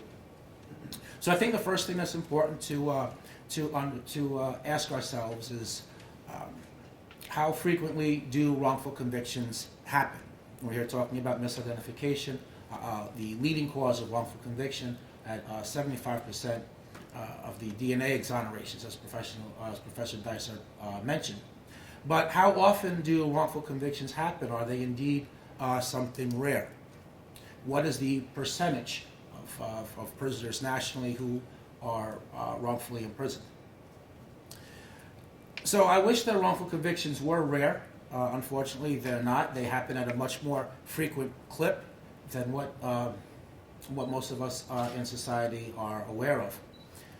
Last year, 149 people were exonerated nationally. The year prior to that, 139 people were exonerated. And then in 2012 and 2013, 91 people were exonerated in each year, respectively. The registry, of course, mentions more than 1,900 exonerations. We had the 347 DNA-proven wrongful convictions. What is the percentage of wrongfully convicted people across the country? Well, obviously, you can only count people who are exonerated. We can't count the wrongfully convicted people that we're not aware of. But what we can do is we can assemble all the data that we know about, and then from there, we make an educated guess. So in addition to those stats that I mentioned, I'm going to share with you some of the factors that I take into consideration, and then I'll share with you what my educated guess is as to the percentage of wrongfully convicted people. There's an Ohio State study which estimates that there are 10,000 new people wrongfully convicted each year.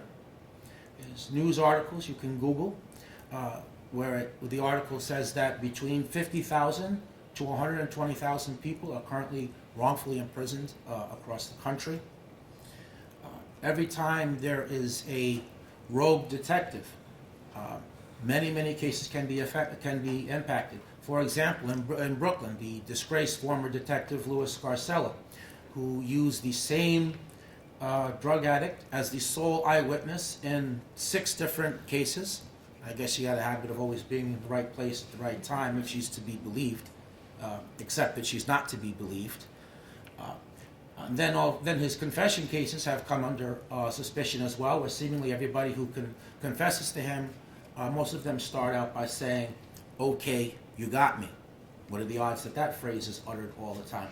So depending upon which particular newspaper account you read, there's 40, there's 50, there's 70, there's as many as 100 cases that he worked on spanning his career that are now under review. So that's one rogue law enforcement. But surely he couldn't have been the only one in his department, particularly considering that at one point when the crime wave was really high and he was the only one making collars, it's reasonable to infer that at some point other people in his department decompensated and started adopting some of his methods. Surely he couldn't have operated in complete isolation unbeknownst to everybody, and he was the only one doing that. But that's just one person, though. There's more rogue law enforcement people than that. When you think about a rogue forensic scientist, in Pennsylvania, there was they actually sent this woman to jail, Amy Ducan, who she engaged a lot in what is sarcastically come to be known as dry labbing. So if you remember science and you make a wet mount and you have your slide, you put a little bit of water and you put the slide underneath the microscope, right? Well, that's the wet mount and you examine. So in light of that, what could dry labbing mean? Well, there's no water necessary because there's no testing going to go on. We're just going to give prosecution oriented results. So that's one role forensic scientists. When you think about how when there's a regime change in Brooklyn, where the challenger, recently deceased Ken Thompson, ran on a anti-wrongful conviction plank, challenging the incumbent who'd been in office for 23 and a half years, promising to have a legitimate conviction review unit. And when he got into office, more than 20 people were exonerated in just 2.5 years as a result of the DA having a legitimate unit who were open to innocence claims and were doing investigative work themselves. But that couldn't possibly be the only DA's office where there's lots of wrongful convictions, except that the incumbents are not open to objectively having those cases reviewed. Had the prior DA, Charles Hines, remained in office and won the election, those people would have never been exonerated. They would still be there right now to this very night. When we think about how prosecutorial misconduct is prevalent throughout the justice system, how there's nothing to restrain rogue prosecutors from engaging in tactics such as withholding exculpatory material, threatening witnesses, threatening to remove children from the custody of their parents, working hand in glove with experts. Tell me what you want to prove, and I'll prove it.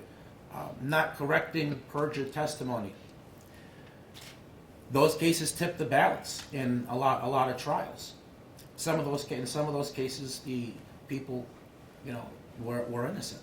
Not all of them, but some of them. So when I think about these different things, and when I think about how for decades, what was accepted as evidence into our courtrooms, things that took on an aura of being scientific and being ground level science, and therefore being relied on and emphasized by prosecutors and looked at by jurors and judges, but that actually had no scientific underpinnings, where there were no studies done in order to determine how many. Let me give some examples and then I'll illustrate. But there's no comparative tables to know just how accurate something is, or how many people could have left a bite mark, for example. Okay, how fingerprints, where there's not a consensus as to how many points of match there have to be in order to constitute a match. How dog scent testimony, which is my favorite, it would be really laughable, except for the fact that, for decades, this went on in courtrooms as evidence, which helped to convict people, in which an item from a victim or a crime scene is given to a dog, and the dog smells it, and then an item from a suspect is given to the dog to smell. And if the dog barks, then that means he recognized the smell. Again, it would be laughable, except that went on for decades. Bullet lead analysis, where the pretense is that we can tell from chemical composition, where a bullet was actually manufactured from, and trace that to the store where it was shipped to and sold, and then from there to a person who purchased the box of bullets, where FBI agents came into court and the experts and were testifying how clear and how certain it was that the bullet had to have been fired from a particular gun. They did that for 20 years. All the while, there were memos, circulated that wasn't scientific. So when I think about all these things, and I think about how 13 people that I personally did time with, who were exonerated either before me or after me in the course of my 16 years, when I put it all together, I think that the percentage of wrongfully convicted prisoners is 15 to 20%. I think that what we have is the iceberg effect, in the sense that what we see above the surface going on is just a fraction of that larger whole.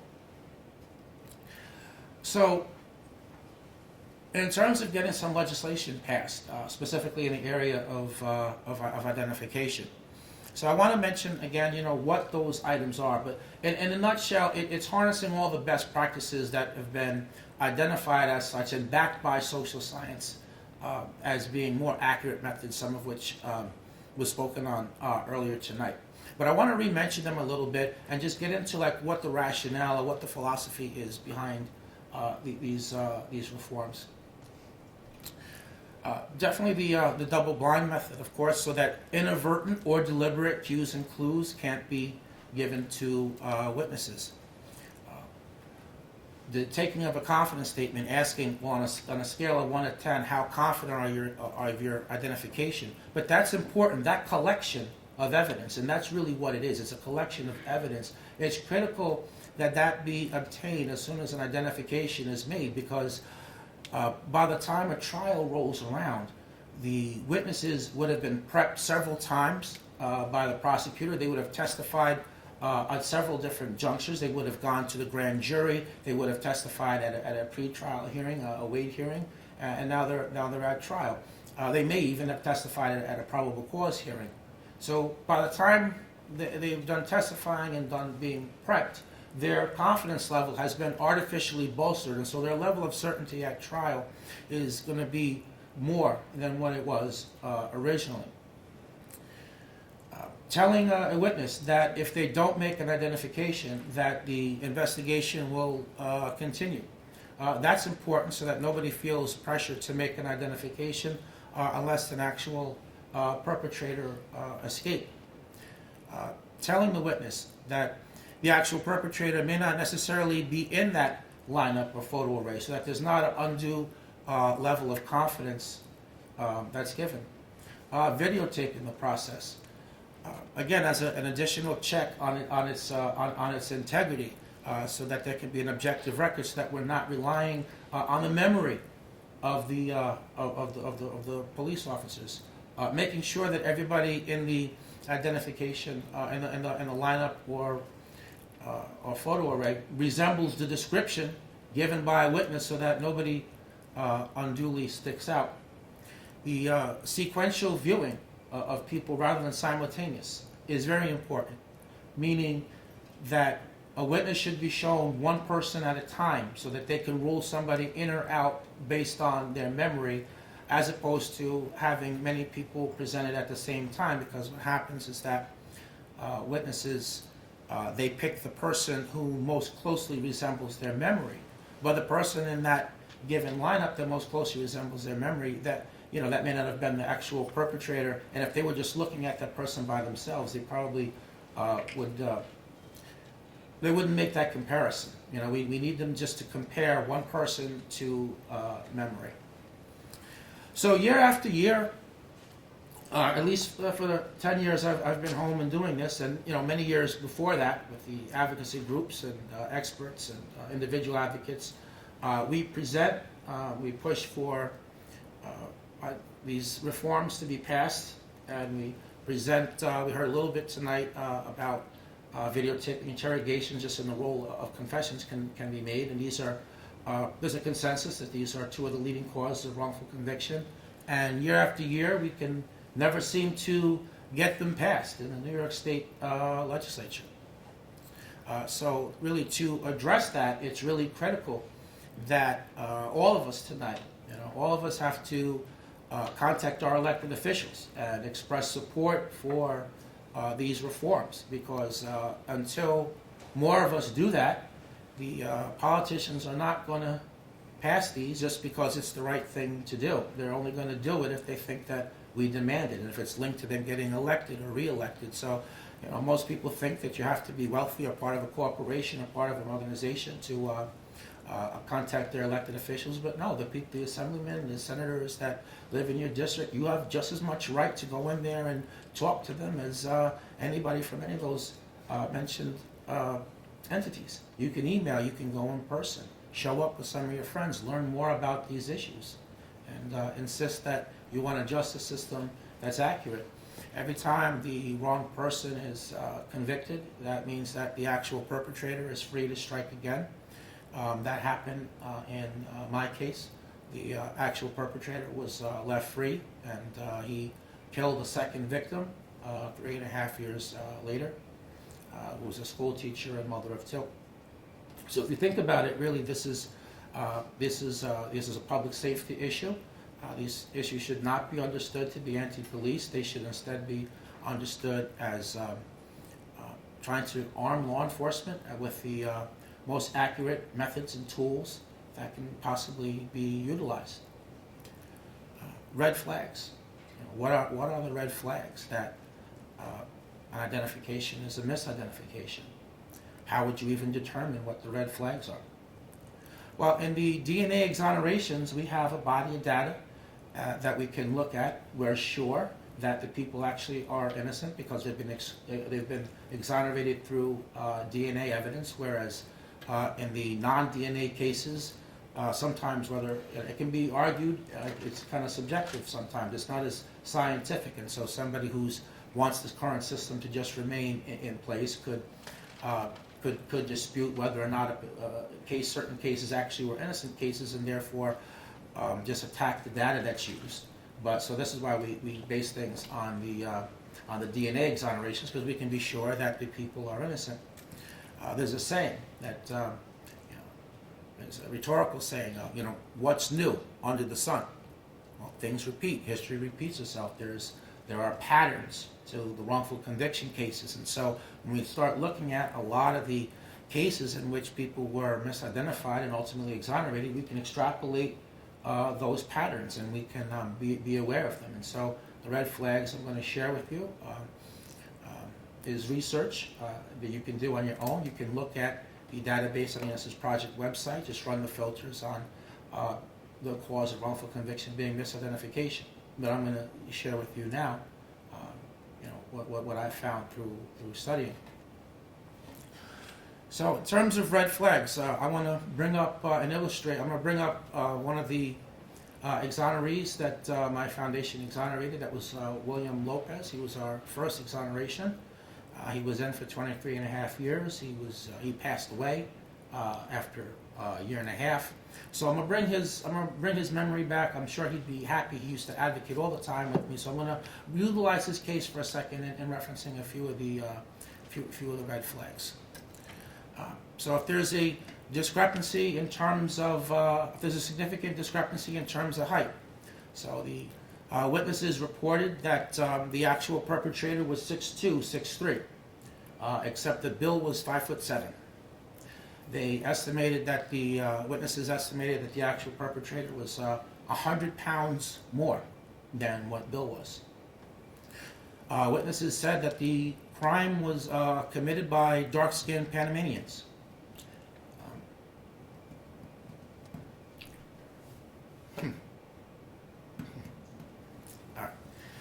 Bill was a light-skinned Puerto Rican.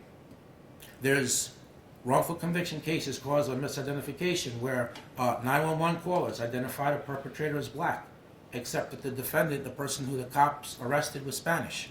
There's cases where it's the other way around, where initial reports that somebody is Spanish, but the person who the police have arrested is black. Those are obvious red flags. The Fernando Bermudez case, where Mr. Bermudez was misidentified, I believe it was 4 or 5 people misidentified him, where he did 18 years in prison. In a Manhattan case, right here where the school is located at this very city.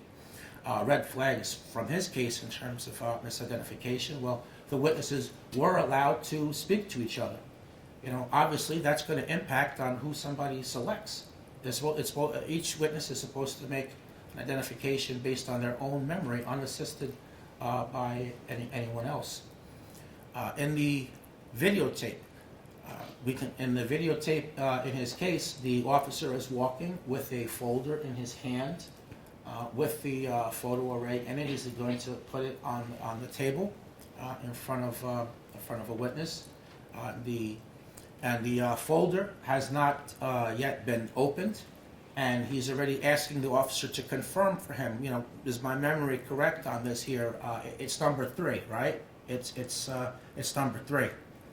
Well, why did he say that? What happened before the camera started rolling? So any situation like that, cross-racial identifications are particularly problematic. So that could be a red flag. Definitely the show-ups, which was mentioned before. That's another red flag as well. So what are our most important takeaways as I wind this down? I think that it's really important to everyone to understand that identification is the least reliable form of evidence. We have to contact our elected officials. It's critical that we pass in the law. We need to have better discovery procedures. It's ridiculous that somebody prosecuting a lawsuit has greater discovery than somebody who's facing criminal charges in the first place. We need to have automatic discovery. I say 3 days for the DAs. All the evidence automatically at the arraignment, so both sides can have access to the same information. Jury service. Many people want to get out of jury service, but that's really the highest civic calling. It's one of the highest civic callings that we have as citizens. It's very critical that people serve on juries and that they really scrutinize cases that the prosecutors bring and that hold them to their burden of proof. If they prove guilt beyond a reasonable doubt, vote that way. No one wants criminals released. But on the other hand, if they haven't proven that, then you have to vote not guilty. If they haven't convinced you, don't switch your vote. My jury was 11-1 to convict me. The last juror caved in because the other jurors pressured him and said, because they sent a note out asking the judge, are we going to be sequestered over the Christmas holiday if we can't come up with a verdict? By that point, they had been deliberating for 2.5 days. And when they got the note saying that, yes, they would be sequestered, and they all wanted to get out of there and just go home to their families and have Christmas dinner and celebrate the holiday. And so they switched the vote, and I went home and celebrated the holidays and had Christmas dinner and everything else 16 years later. So with that, let me just acknowledge super quickly a couple of special people in the room. I'd like to acknowledge first Anthony DePippo, who has come up for a brief second. You can come up with me for a minute. But, Anthony is home for like 3 weeks. He was wrongfully convicted not once but twice before ultimately being acquitted on the third trial. So I wanted to acknowledge you and just ask you just super quickly, just if you want to give a quick thumbnail on your story. All right. In 1996, I was charged with the rape and murder of a 12-year-old girl, and I was tried and convicted. And my first jury convicted me within 5 hours. It took me 16 years to finally get another trial in which I was supposed to be allowed to offer proof of another man's guilt. That man was Howard Gombert. He is the man that was actually responsible for killing the girl in my case. He has a criminal history of what they call tying up bondage. He was using these restraints, which was found attached to the girl in a wooded area. Most of the people against me have recanted. 3 of the 4 people in the informant that falsely accused me, he said he made the story up. 2 of the 3 people that he falsely accused as being a witness to the actual murder, which by its very nature, rape seldom has third-party witnesses, recanted, leaving 1 witness. She continued to testify against me. The 3rd trial, I tried to present my proof against Howard Gombert. The judge blocked it. Even though the appellate division ruled I was supposed to be allowed to have this proof. It took me another 4 years in prison, and then I finally got another reversal. The Court of Appeals, the highest state court. People versus DePippo, I don't know if any of you are interested, you can look it up. DIPI-PPO. Finally said I'm allowed to present this proof. And I did, and last month I was acquitted within less than 6 hours. It took 5 hours to put me in, almost the same time to let me go home. And I'm very grateful for guys like Jeff, who is a legend in my mind. And I don't think anybody cares more about wrongful conviction than this man here. And I really appreciate all of you. Thank you.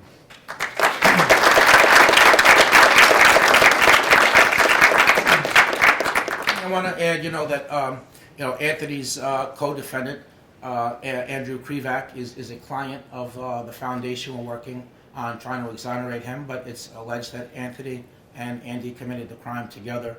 Andy has never had a chance to present evidence of this alternative suspect, the serial rapist with the same MO as the victim in the case, and he should be home too. It's ridiculous that they say that you work together and you're free, and he's not, and it's really the same evidence as against the both of you, largely with the exception that in the Krivak case, the same detective who coerced the false confession out of me, utilizing the polygraph, is the same witness who did the same thing to Andy Krivak. So he's just as innocent as Anthony. And we're bringing him home.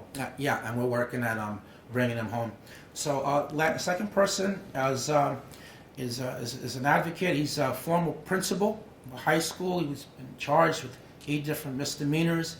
He's still fighting his case 10 years later. It's not resolved. Again, super thumbnail. Let's hear the name of your book as well. Kind of unprecedented in writing a book prior to the case being finished, and super progressive and informative radio show if you're interested in these types of issues. So come on up super quick, Frank Vitro. Thank you, Jeff. Frank Vetro. So yeah, I was a high school principal in the Hamptons area. About 10 years ago, I was arrested, and it's almost embarrassing. Not embarrassing, but misdemeanors. 8 misdemeanors. Lost everything, living in my car. I wound up having to be my own attorney. The presumption of innocence until proven guilty in today's society has been overshadowed by the presumption of guilty until proven wealthy. Had to fight for my life. Here I am 10 years later still doing it. Wrote a book about it. Tried hard not to write the book. Spoke to everybody involved saying, listen, of all the things that go on, false confessions, a lot of talk today with the panel about identification procedures. It was admitted there were no identification procedures. Nobody identified me. Okay, and these are people that knew me. 7 people came out against me. Not one person identified me. Miranda violation. They admitted to destroying evidence. Police officer admitted under oath. Destroyed evidence. He admitted that he didn't verify one thing before he arrested me. These are all admissions. So I actually, because I was on my own PI also, tracked down that there were 16 violations, all over misdemeanors. And the moral of the story is, I did this to save my life. I'm not, I act as an own attorney. Here I am, but I'm not an attorney. I know my case. I know the laws and everything that went wrong in my case. And judges, the court. When I go to court, I still go to court. The clerks, the DAs, they read my book. They know. They know I'm innocent. Everybody knows I'm innocent. And I asked them before I released the book, let's just settle it. It's a misdemeanor. These are misdemeanors. Living in my car, lost everything over misdemeanors. They still wouldn't do it. Now, if they're willing to do that, this is very real. If they're willing to cover up 10 years, they still won't clear me. They know I didn't do it. They told me this. If they're willing to cover for a misdemeanor for 10 years, what would they do with a rape and murder case if they botched it? It's very real. And I vowed when I was in the back seat of my car, February, cold in New York, that if I would survive it, I would try not to let this happen to other people, be the voice I never had. So I wrote the book, started a radio show, very creative title to the show. It's called The Frank Vetro Show. Want to tell I met Jeffrey, bonded instantly, amazing man with everything he does. So Frank Vetro Show, book is standing on principle. I'm not trying to get you to buy it, but it's very real. It affects everybody, and it could happen to you. It's a misdemeanor. Phone calls. These are sensational crimes. Rape, murder. Who gets, you could easily sit there and just say, oh, I would never get arrested for that. How many people have picked up a phone and somebody on the other hand hung up on you? Or nobody's there? That's what I was arrested for. My life was ruined over that. It could happen. It happens. Okay? How can people listen to your show? What station? Oh, well, it's terrestrial radio, but I would highly recommend, I'm not even going to advocate for the terrestrial radio. If you go to WLINY.com, the internet, this week, if you like, you could watch and listen, and it's much more dedicated to this type of activity. I bring people on, and we advocate for the prosecutorial misconduct, police misconduct, things like that. So if you go to WLINY.com, it tells you everything about me, my shows, and I like to give people advice, and I say this all the time. All the stuff that's going on wrong, a lot of wrongful convictions happen because, like me, people trust in the good of the police. And of course, I don't want to use a broad brush here. Most are good, okay? Let's just get that out of the way. I get it. Is it worth it, though? If it's 3%, 5%, is, 20 to 1 odds, is that worth 17 years in prison? What if you're in front of the person that's looking to do the wrong thing? I say, please, don't talk to the police. Don't do it. The people who are experts at getting people to talk tell their kids, don't talk to the police. Police tell their kids that. Don't do it. Nothing good will ever come of it. Present tense, they ask you your name, give them your name. Nice weather out. They asked you about a half hour ago, stop it. Believe me, don't do it. Thank you, I appreciate it.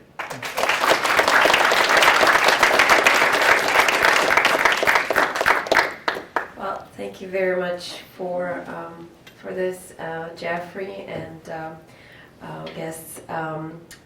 We're a little bit over time, but I do want to give a few minutes to the audience to ask questions of the panelists. So if anybody has any questions, anything you want to say? Yes.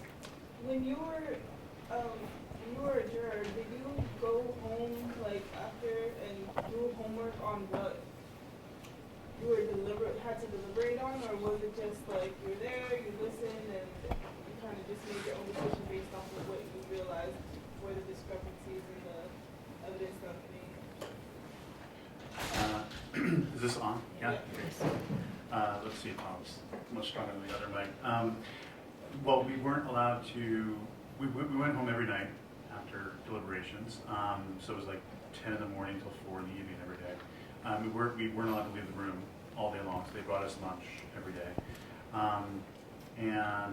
We were instructed by the judge not to look up any information about the case or read the papers or do research online or anything. So we could only deliberate based on what we heard as evidence in the trial. And to the best of my knowledge, we were all pretty strict about that. So I didn't read anything about false confessions research or anything like that during the deliberation. Since then, I've done a lot of research and I've found out a lot of things that I wish I had known as a juror, which has reinforced my position or my belief in the fact that I made the right decision in my case. I mean, I can't say that I'm 100% right. I'm not presuming to say that, but based on the evidence presented in court, I couldn't get beyond reasonable doubt, and that was a very important sort of threshold for me to reach. Yes, please. I know that you can't educate jurors on all aspects of what can go wrong with misidentification, but wouldn't it be helpful to give them some idea of how memory works or the problems that could go on before they have to deliberate? Sure. I think so. And in 48 states, the courts agree. So there's expert testimony that can happen in eyewitness identification cases unless you live in Louisiana or Arkansas. You have no right to have an expert like, Professor Stone or me come in and kind of explain to the jury about those things. So I routinely do that in cases at every level, at trial, before the trial, post-conviction. I actually worked on Fernando Bermudez's case that helped him get released after 18 and a half years. It's a shocking, shocking case about New York City police procedures, but they're the same procedures that happen today, that happened 20 plus years ago in his case. So if defense attorneys are lucky, they'll find an expert who's available who can tell the jury about these things. But then prosecutors fight it, as you can imagine, every step of the way to try to limit what the experts can educate the jury on as well. Yes. Dr. Joseph, do you think it would be more beneficial to have that expert witness happen before they hear any evidence versus in the middle of trial where there might be already a bias in place? That's a great question. Maybe. So the question is whether or not they should hear about everything at the beginning. I think they should hear about it before they hear about from police officers who testify. How is it that 4 years, let's say for example, from arrest to trial, that it might take someone, that an officer remembers a routine stop? How do they distinguish in their memory that stop versus 2 other stops they did within a 2-hour period that day 4 years ago? do they really remember that person and those details? I think, you know, how does the next door neighbor remember? How does the bodega, you know, worker remember the person who came in routinely and came in on this particular day? I think having a sense of how memory works and what you can expect people to remember after long periods of time should definitely happen early on. But that's up to, in my opinion, the defense attorney to educate during opening statements. Right? So there are lots of ways in which defense attorneys can get a lot of this information in front of the jury. For example, they can say, you're going to hear from an expert who's going to tell you that, and then basically give a lot of the evidence that they know the expert witness. And so keep that in mind when you're hearing from all of the witnesses that you're going to hear these things. So a little primer in cognitive psych, which everybody loves. Right? So there are ways to do it, and I think they should hear it in advance. Mind if I just add something to that conversation from my personal experience and those I've seen. So, most criminal defendants, they're indigent, right? They say crime is the poor man's career, right? So, generally experts, they cost several $1,000s, and and then you have to, if you have no money, where are you going to get that? You got to ask the state and the court and the judge for it. It's a large, lengthy process. You're less likely to get it. So, as of recent years, maybe things have changed, but I'm willing to bet that the vast majority of criminal defendants really don't have good access to be able to have an expert witness come up there and testify. But I don't know if things have changed in recent years. I know just even a decade or 15 years ago when I was going to trial, yeah, it probably would not have happened any which way you cut it. Can I answer? I don't know if you feel So the thing that's challenging is actually finding someone. There really aren't that many people who do this work. And that's why I look around the room at my students and other folks and think, this is an area, I mean, if you want to make change, one of the things that I deeply believe is that if you want to change the way law enforcement are doing the job, the way that they're collecting evidence, there are lots of ways you can do it. You can pass laws, you can do things, you can force them, etc.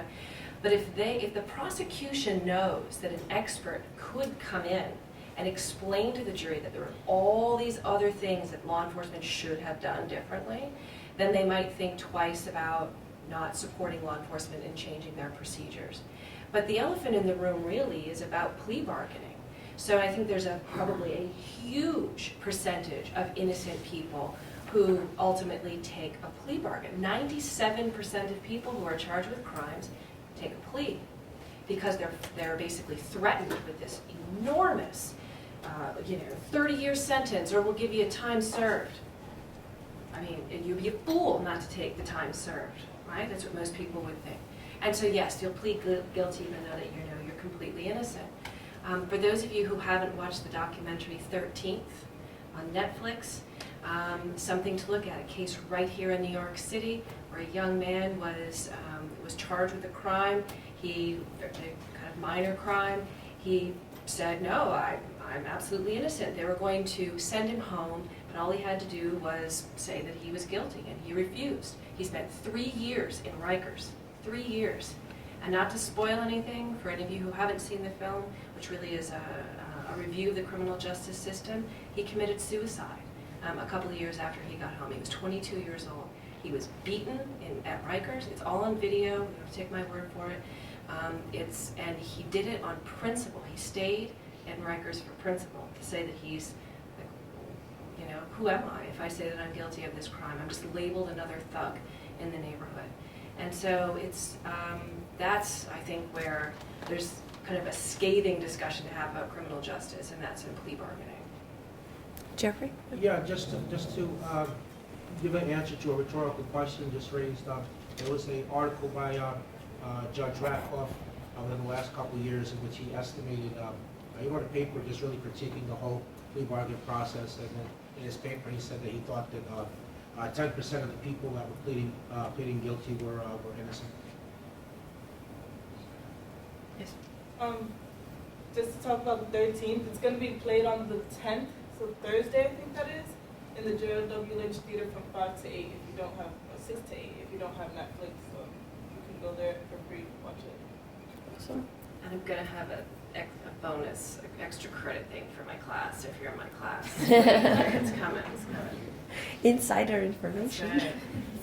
Yes. How would you guys, so for example, like I've always been more on the criminal defense side more than I have on the DA side, and so how would you guys suggest, from all spectrums, how would you suggest someone, because there's a lot of negative connotations, like, you know, the minute I speak to someone, I'm like, no, because I'm like for the criminal, and they're like, what type of person are you? How can you, you know, like how would you, I guess, argue, like how would you rebuttal that with someone who thinks that because you're for the criminal, you are like a bad person?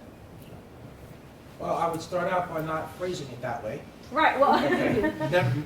Never say you're for the criminal, because Right. you know you lost as soon as you finished talking. Right. I would instead say that you know you believe strongly in the presumption of innocence. You do acknowledge that wrongful convictions happen. You're on the side of justice. You want accuracy, and so in order to maintain that accuracy, there has to be quality work and people that are on the defense side, not only on the prosecution side. So that's how I would answer that. And if you don't hold them for their burden of proof, then you know innocent people are going to be wrongfully convicted. Fran, you want to add something? Yeah, well, would you have to tell them who asked that question? You defend a process. There's something called the Constitution. Right. It's the United States of America. So you could like the person that you defend, you could not like the person. It's irrelevant. There's a process, and there's due process rights, and that's what you defend. And guilt or innocence, when it's done right, hopefully plays out. You just ensure that the process is happening, because so many times it doesn't happen. Thank you. Other questions? Yes. I was just wondering, Charlie, how many people who go on a jury automatically assume that the person must be guilty because they are in trial? Like they have a prejudice for that beforehand? Right, and we know a little bit about that, and it goes hand in hand kind of with the prior question is people associated with the criminal, you know, use the term, you're defending the criminal, which they're not a criminal yet, so that's the wrong term. But there is an assumption, I mean, it goes back to this, do we actually believe that innocent until proven guilty? Or there are crimes, and we see it all the time, and just simply being arrested is a crime. Well, why would you be arrested if you didn't do anything wrong? You must have done something wrong, right? Which clearly isn't always the case. So I think that does act as a prime that helps kind of lead to this assumption. That's where they anchor is, well, they did something. Let's see if the prosecution can lead me home, so to speak. So, but yeah, I think that's very true. I think that kind of like in the same spirit as that, just different branch in the same tree, is you know the common misconception in the public, which you know jurors are made up of the public, that you know if a defendant doesn't testify, then that means that they're hiding something, you know, and actually you know you have a right to testify or not testify. And frequently defense attorneys counsel their clients not to testify. And so like in my case and in some other cases, you don't have a record, have never been arrested before. This is all a foreign process, so you rely on the expert who's supposed to be your advocate, which is i.e. your lawyer. They're telling you not to testify, and that's the real reason why many people don't testify. But no question about it, from the fact of being arrested or not testifying, you don't start off in an even playing field. I believe you start behind. As a defendant, you're definitely the underdog, not just from those things, but also the financial aspect of it. I mean, the resources that public defender office, like legal aid societies, are given versus the budget and manpower that the prosecutor's office has. There's a big disparity, and again, that's another one of those concepts. You know, well, why won't the legislature? You know, why don't we want to increase more money for public defenders? Why can't it be an even playing field monetarily? But again, that concept. Well, why do we want to pay for the defense of criminals? That's the thinking that goes on. But when that's allowed to rule the day, what happens is that you know sometimes justice goes awry and innocent people are wrongfully convicted. So in my case, the case that I served on, sorry to say that if you're Don't join us in being an exonerate. I don't want you to be an exonerate at all. Thank you. Yeah, so in the case that I served on, it was a very public case. It was a case that's been in the news for decades, really. And I think a lot of the jurors came in motivated to find justice for the Pates family and closure for the city of New York. And I admire that. I wanted to do the same, but again, it depends on proof. So I think there is that desire of a lot of jurors to like do the right thing, and they to use a term, sort of a technical term, top cognizant dissonance. I think they convince themselves of something that's not actually what it is, and they mold the story that they receive from the police, and they fit all the evidence into that story. So I think that does happen with people entering, sort of wanting to believe the police story. But that same type of tunnel vision that you described in the jury is also present on the level of the police. You know, the tendency just to form a conclusion and then to work for evidence to support that, ignore whatever doesn't fit with that theory, you know, ignore it or explain it away in a fashion that's contrary to common sense. And that happens also on even the level of the defense attorney. The same thing is true just on throughout the appellate process. You know, where judges, in a lot of cases, whether or not somebody can obtain relief, it really has to do with, are the judges going to objectively consider the arguments, the facts, and the law, or are they instead just interested in protecting the public by affirming convictions however they can? And if that rubber stamp process goes on, it's common that when people, by the time people are exonerated, their appeals have frequently been exhausted. The average length of wrongful incarceration is 14 years. And in fortunate people like myself, when you are exonerated by DNA or even through some other means, and we look back on the case to see what's gone wrong, there are usually so many red flags that either an ID is mistaken, a confession is false, you know, that an informant is lying. And those had to have been clear to judges who have legal training and have the law degree and the experience. But again, they're not objective sometimes, or they have that tunnel vision themselves and just they're reluctant as well to, they become kind of invested. Well, you know, so much time and resources have been spent on and put into a case on a lower level. If we reverse this, you know, that's going to have to all be redone again. And so all these considerations that are so far removed from what's supposed to be the bedrock principle of our system, which is guilt to innocence, that at the end of the day, you know, become about proceduralism rather than substantive justice. Are you allowed to vote tomorrow? I absolutely am, and you know, since I've been home the last 10 years, I haven't missed a vote. I will not be missing the vote. I think that it's really important to vote, whatever candidate you choose to pull the lever for. I think that that's a really high civic calling. I think that when things go wrong politically in this country, if you haven't voted, then you know what? Your ability to speak on it, your moral right. I mean, you have freedom of speech, but you contributed. You didn't pull the lever for whoever you thought was going to do, you know, the best job. So I want to encourage everybody, building off of your point, you know, vote every time you can. You know, there's people that have died in order to establish that right. That's how important those people who made those sacrifices regarded it. And you know what? On the other side of the equation, you know, there were people who were sick enough to kill to prevent it. So both sides agreed that it was important. So, you know, we need to consider it important as well. Thank you. Charlie, you want to last comment? Maybe it's not that important, but I just want to say, though, there is a lot of research also on pretrial publicity and how it shapes kind of what Adam was just talking about. But on top of that, I mean, especially if you have a lot of crimes which don't have any publicity, I think it's important to remember that the jurors don't go in as a blank slate, right? They don't go in and be like, okay, bring it. They go in with assumptions. They go in with what they think court should be like.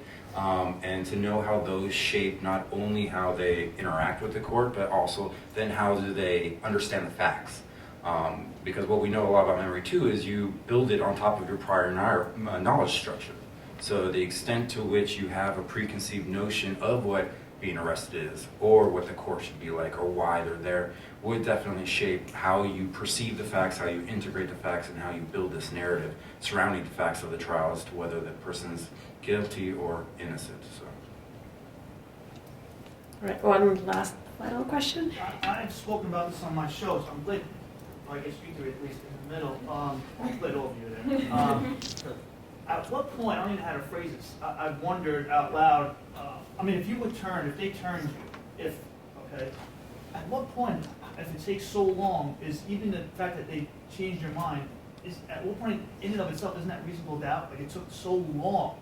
This is like, maybe it's a philosophical thing, like, I always wonder, like, even if they turned you, it took so much to turn you, that's doubt in and of itself, is it not?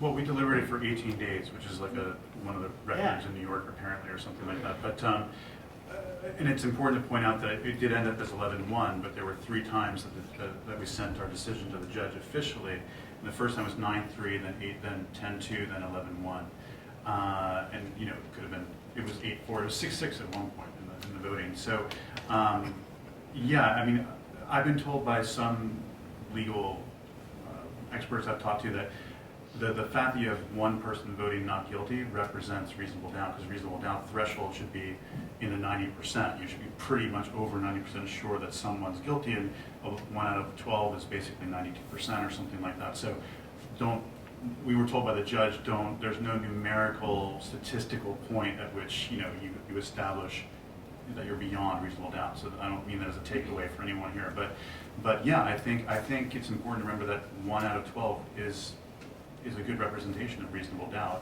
and it'd be nice if it was higher in my case. I think there was a lot of reasonable doubt that should have been acknowledged, but yeah, I think for all those people that argue that it should be like 7-5 should be enough to convict someone, that would be terrifying to me. The majority rule for that. So and there's much smarter people to argue why and why not about that. But I like our system. I'm glad that it's that someone like me could keep myself or other people out of, or Jeffrey, out of a conviction that he did not deserve. So.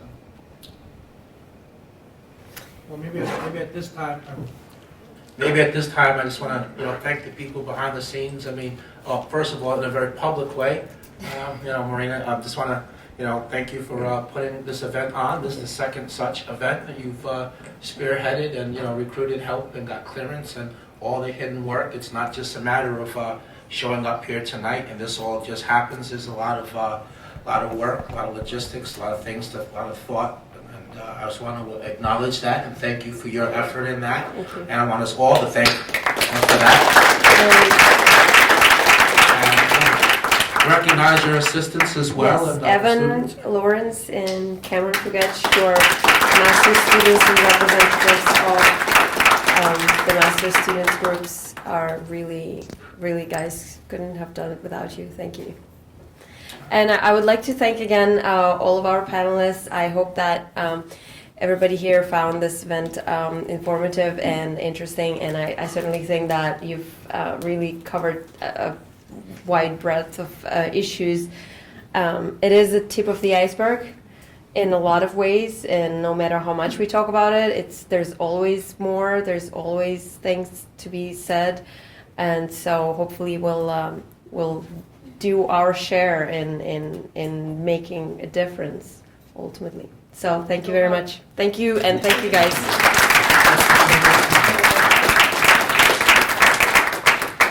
And there's still some food left, so please help yourselves.